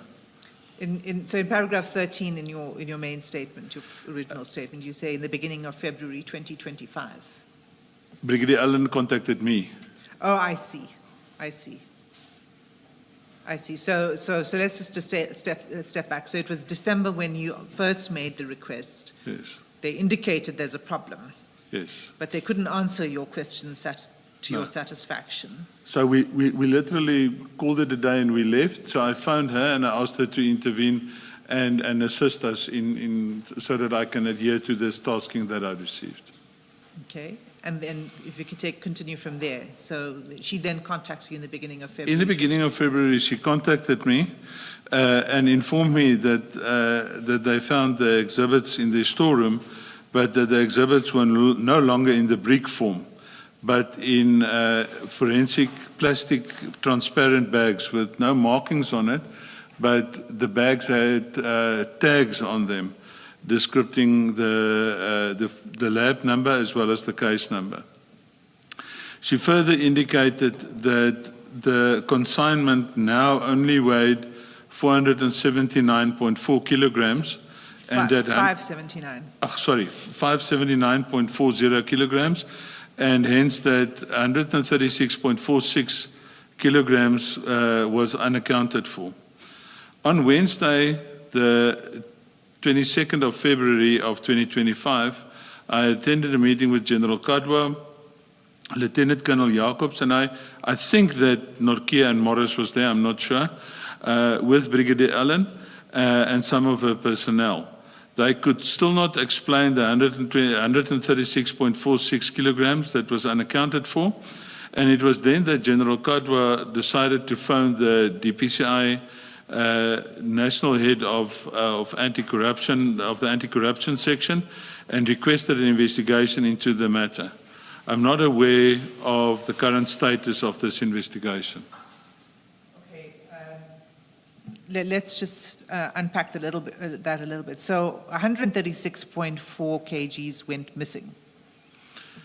Based on the original weight of 715.86 kilograms, it only weighed in now at 579.4 kilograms, so 136.46 kilograms was missing.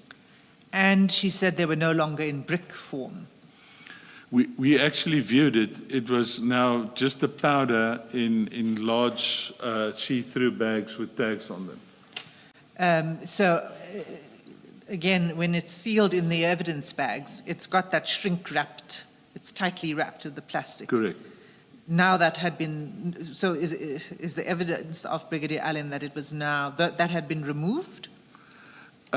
She informed us, if my memory serves me well, that wrapping, are we talking about the wrapping with the markings logos. on it, Yes. logos on it? She indicated that started to deteriorate. And obviously because of the fact that they had to remove some of this powder to actually analyze it, that wrapping then deteriorated further because they literally, if I understand it correctly, they tested every brick. So because they opened those bricks, it started to deteriorate and they decided to remove the wrappings and just put it in other bags that they used then to put the evidence in after they've analyzed it. Do they test all of it? Do they test the 715 kgs or just a sample of it? Commissioner, they cannot test, if they test all 700 of it, there's nothing left. Yeah. So it would be small samples out of each brick, in my understanding that they do test, Commissioner. And here's my follow-up question. Is it not possible then that it is the sample that was used for testing that is missing? Not 136 kilograms, Commissioner. That's not possible, sir. So they cannot use 130 kilograms for testing? No, Commissioner, definitely not. So it's literally grams or milligrams that they use to test, Commissioner.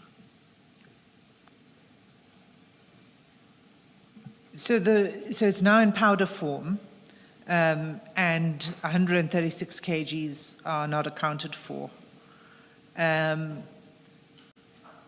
That's quite a lot to carry out of the storage room. Indeed. It was quite upsetting to us at the time, yeah. So you say that you attended the meeting. They couldn't explain anything further, right? But was this meeting at the FSL? Correct, Commissioner. And then did you go to inspect the exhibits and the storage space? We indeed were allowed to accompany them, and they showed us the storage facility where the exhibits were kept in. And what did you see there? Lack of a better explanation, chaos. But I don't think any, in my humble opinion, like the lawyers say in court, my humble opinion is that at the end of the day, one should go and look for yourselves. My explanation of that or photographs of that will not suffice to explain what's going on in those storerooms. It was kilograms and kilograms of exhibits lying on top of one another and roof height. So how would they be sorted? I mean, so it's all in one room, first of all? All in one room. Different bags with the tags on them, as I can explain. I don't know how they would know to go to the back of this facility to retrieve certain items. It's like a puzzle. I don't know how they do it. So you would walk in, and is it on shelves, or is it?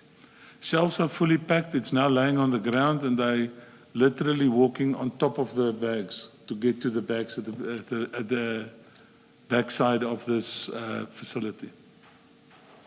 And is it a secure room? Yeah. There's serious strong room doors in front, and you have to sign as soon as you step if you put your foot into that place, you sign a register to say that you were in there. Are there cameras outside the door? I saw cameras. If they're working, I cannot answer. So that would have presumably been part of the investigation by the anti-corruption section head? I think so, yes. Or ought to be. And have you been able to do any follow-up on that investigation by the anti-corruption office? So is this an office within DPCI, by the way, the anti-corruption office? That is correct. Anti-corruption, serious anti-corruption is one of the legs, if I can explain it like that, that the DPCI is built on. The call that was made, you say, to the DPCI head office of anti-corruption, was that made in February 2025? That's correct, To yes. investigate? I actually overheard, in the meeting we had at Forensics, I overheard the call that General Kadwa made to, I understand he's no longer in the police, it was General John Matroos, who was heading up that section within the DPCI, and I know that the call was made to General John Matroos.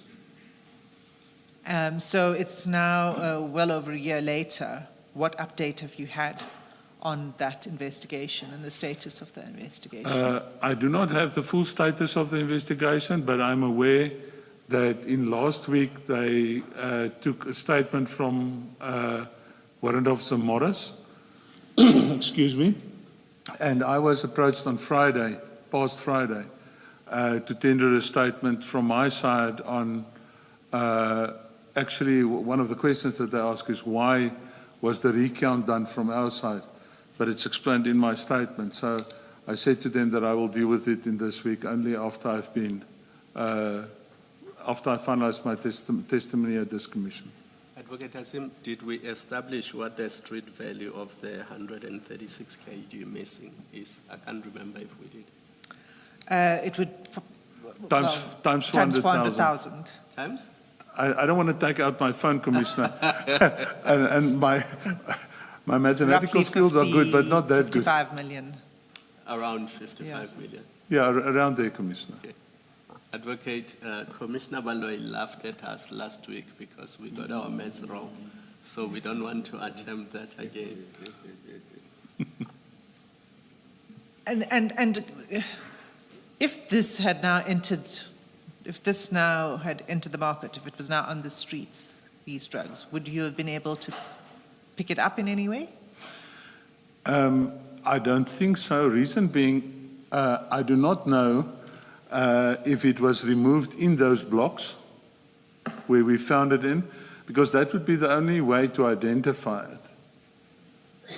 But I believe that after the analysis, it was no longer in that block form that we seized it in. So it is, cocaine is a white powder.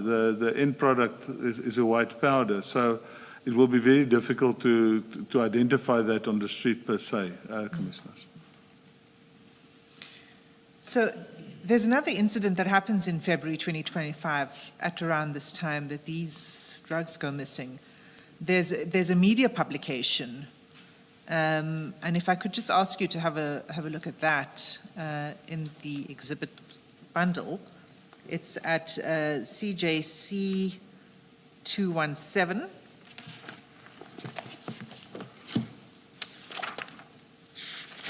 Page 109 of the bundle.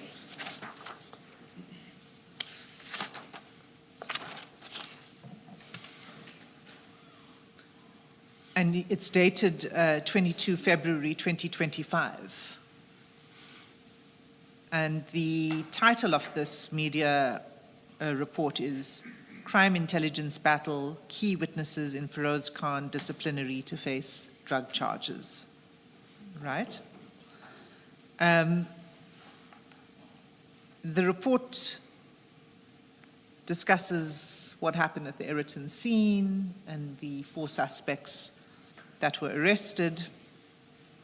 And it, in quite a lot of detail, including photographs from the scene, including the similar photographs to the ones you've showed to the Commission. But it says more. And if you look at page 115 of that report,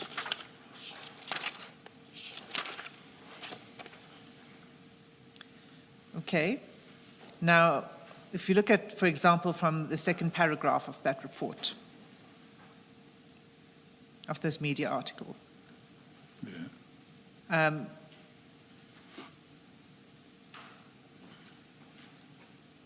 it says the report reveals Nku and Mashaba were in direct communication with an East Rand businessman who appears to have been the middleman between a drug operation in Brazil and local operations.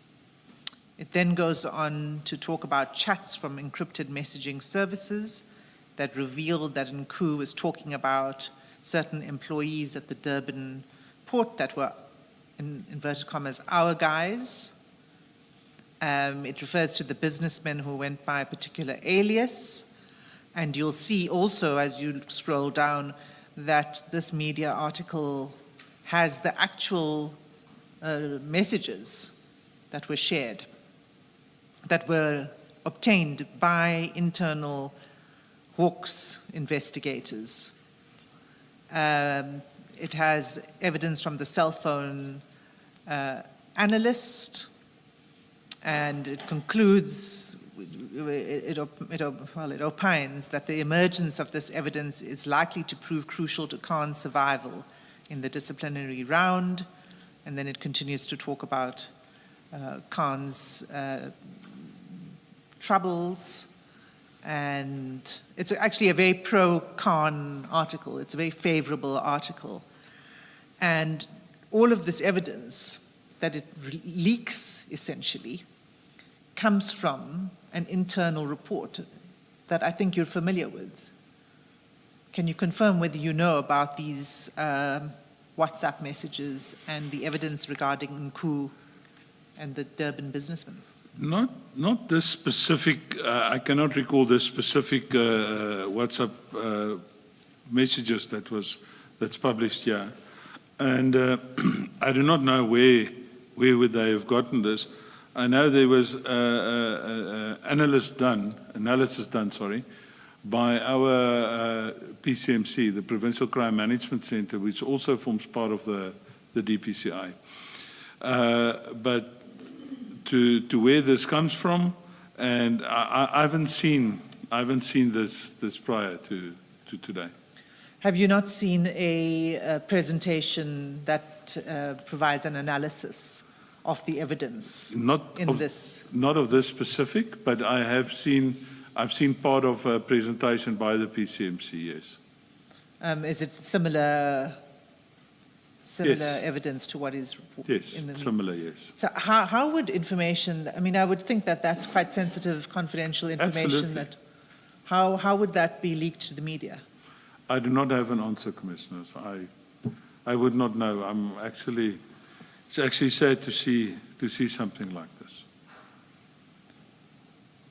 What is the risk of it, this kind of leak to an investigation? The risk of it is plain and simple to the fact that at the end of the day, if these type of things are published, it makes it easier for the criminals to see what we're looking at and how we do our investigations.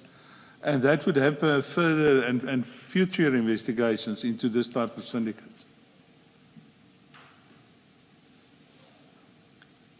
Thank you, Colonel. And then I said I would come back to the Gerber report. Sorry, you were going to continue. Please go ahead. Sorry, if you would allow me, just to take you to page 109 of that same, the first page of that article, you will see that photograph of the black bakkie with the black bags on top of it. Also in front of it, that is not captured in Warrant Officer Wood's sketch of the scene, you would see a marked police vehicle parked right in front of it. To the left of the police vehicle is that red Kia that is in her statement, in her drawing. But the police vehicle by then has been removed. So I just wanted to highlight that I just saw now. Yes, thank you for bringing this to our attention, because Wood's sketch was only done at a particular point in the day, and was much later in the day. Yeah, here the sun is still shining. Here the sun is still shining, exactly. Indeed, correct, Commissioners. Colonel, this open back bakkie, is this the black bakkie that is referred to? That would be correct, Commissioner. So Mashaba and them would have transported the drugs open in this way, if they had had their way? That looks like that, Commissioner. Yes, ma'am. Okay. And without protection? I cannot answer to that, ma'am. Yes. I do not know what their plans were at that stage. Thank you. And just remind us, the police van is the one that prevented the black Nissan Bakkie from leaving the warehouse. This is what I found when I came on the scene and I asked what's going on here, and it was explained to me that that black Bakkie apparently wanted to leave, so it was blocked in by a Booysens police van. Yes. Yes, Commissioner.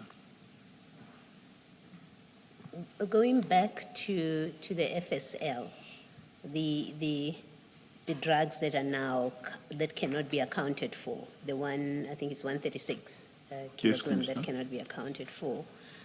Do you know if FSL has conducted its own investigation of what happened, because this was in their custody? I'm not sure. I think Brigadier Allen can attest to that, Commissioner. I will not be able to comment on that. And you haven't seen any FSL records that account for who handled these drugs at different stages until the amount of 751 has reduced to the 579? You haven't seen any records of that? The only records I could see was the 212 statements by the analyst of people handling the drugs, Commissioner. Apart from the 212 statements where the people's names appear that did the analysis, I'm not able to give any other names. Okay, thank you. Thank you.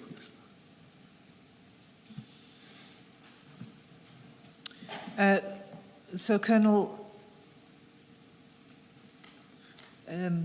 Major General Gerber's report, right towards the end of the report, where he makes some findings. If we can just turn to page 106.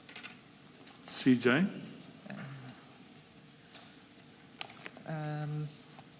Gerber, CJC 216.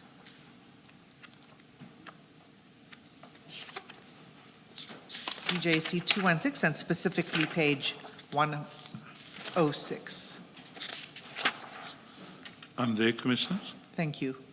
So he says he doesn't find evidence against the four. But then he says the following. He says, and it's sort of like the second paragraph just before the bullet points. There were fundamental administrative errors made by the investigators assigned to the team, and I highlight these, although they have no bearing on the IPID recommendations. And then he lists them. And he lists them as follows: errors in relation to serial numbers on the evidence bag, statement of Captain Norkia and Warrant Officer Morris, who performed the seizure together, differs, but was rectified and found to be an administrative error. The number of evidence collected, statements indicate 700, whereas FSL received 715. Several witness statements also confirm 715. The one brick of cocaine recovered by LCRC and handed over to DPCI, indicating members did not fully explore and receive all exhibits, a human error given the circumstances.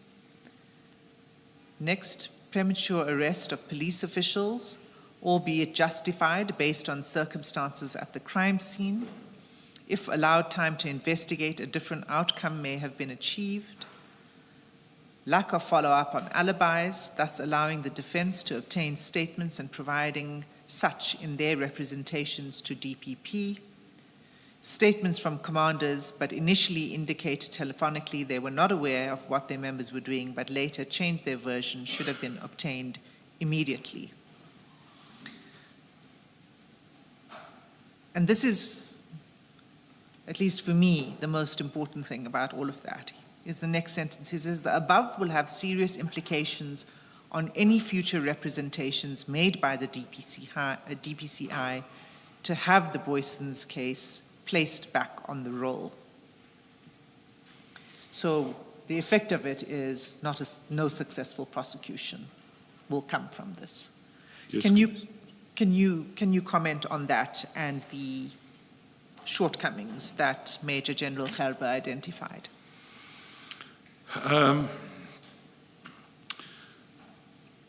I'm not sure when he refers to errors relating to serial numbers on evidence bags. I'm not sure what he actually means by that. Statement from Norkia and Morris,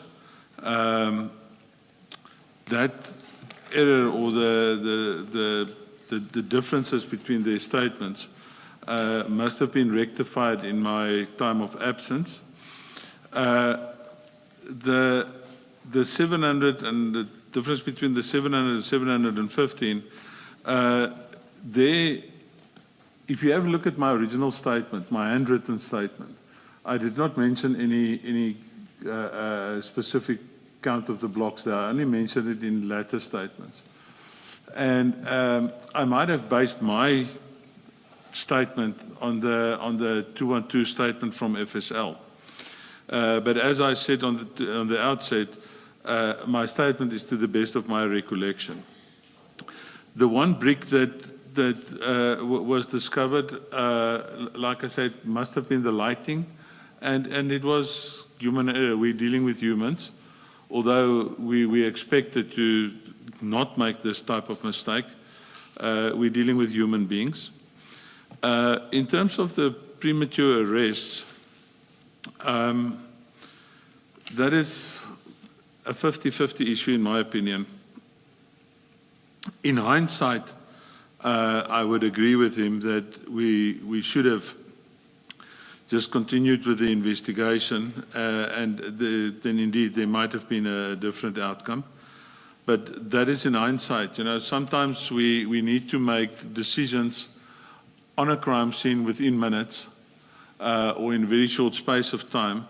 And then fortunately or unfortunately, we then have to live with our decisions that we had to make in a very short space of time. The lack of follow-ups on the alibis,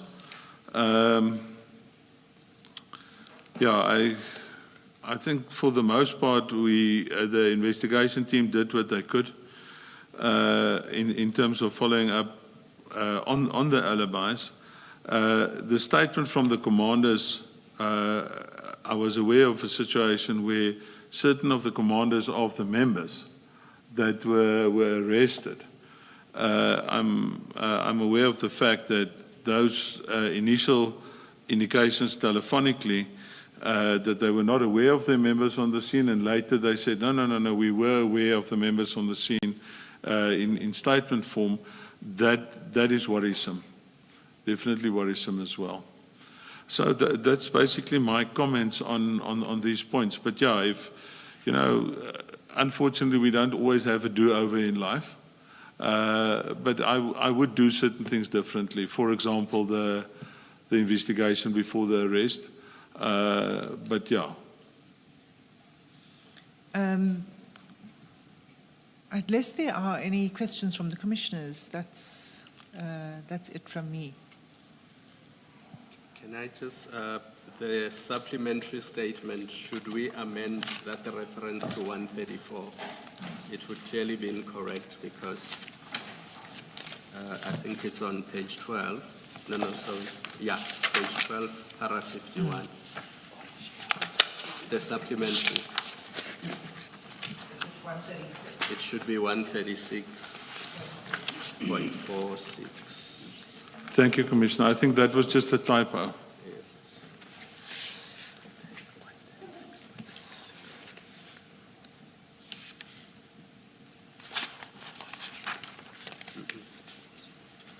I think it's in paragraph 51, it's the same thing. Yes. Yeah, that's where I was. 51 and 52. Yes. Both 51 and references. 52.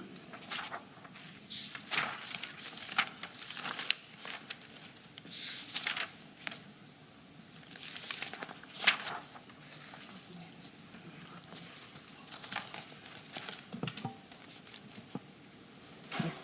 Colonel, when you started very early on in the day, you mentioned, and I think this was in the general discussion before you got into the statement, that to date no arrests have been made. Was it in relation to the drugs themselves, the seized drugs, or members of the SAPS? Commissioner, on the scene, as indicated, there were 4 people arrested.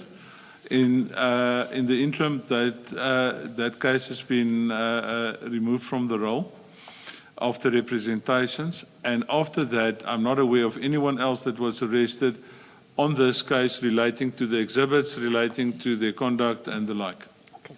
And disciplinary action against Mr. Mashaba and the other 2 members? I'm aware that there was disciplinary actions. I cannot recall which one.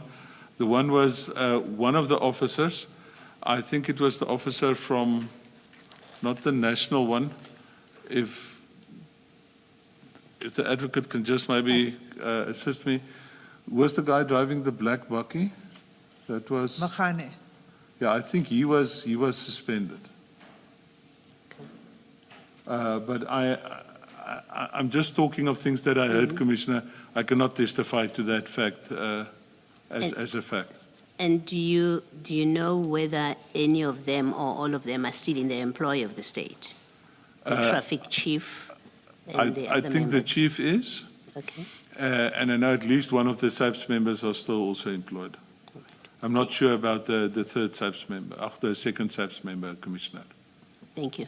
Thank you, Karen. Thank you, Commissioner. Thank you, Mr. Sim. Can I take you back to page 109 of the exhibits bundle?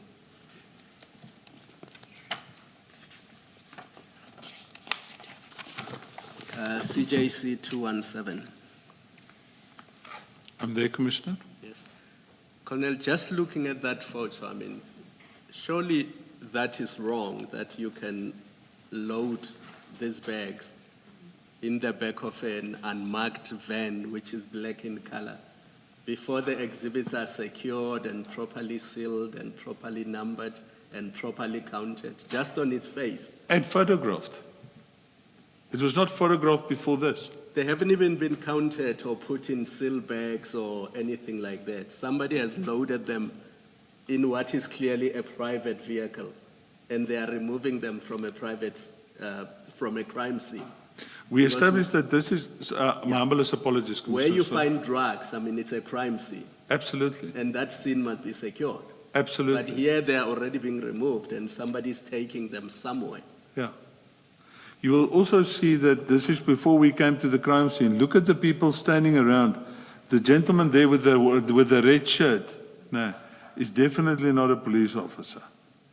So this was before we arrived there. So it's not even cordoned off. Like one of the first things that the advocate highlighted was that it should be there should be at least an inner perimeter, which wasn't done if one has a look at the photograph. So when you say that that's improper and incorrect, I have to totally 100% agree with you, Commissioner. Even assuming the arrest was premature and improper, just looking at what they have done in that photo, Yes, that is contrary to all the prescripts. 100%, Commissioner. I agree with you, sir. Okay, thank you.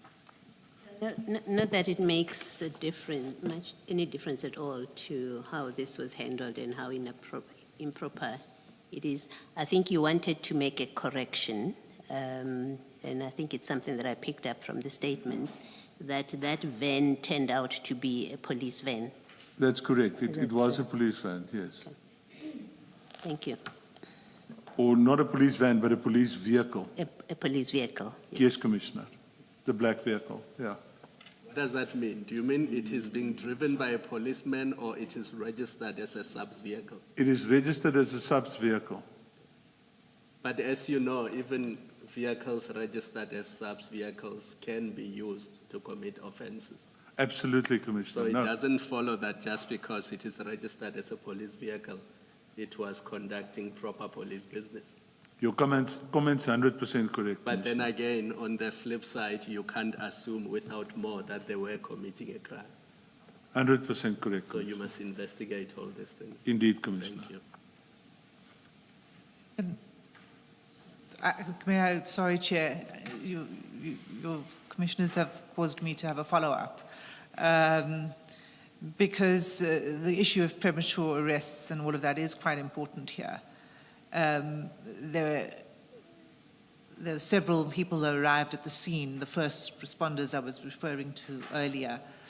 And along the way, and that's, I think, where Warrant Officer Pakula comes in at a certain point, because he only arrives, when we were looking at the timeline, he only arrives at the Eriton. He doesn't follow the truck with the others, right? He arrives in Eriton.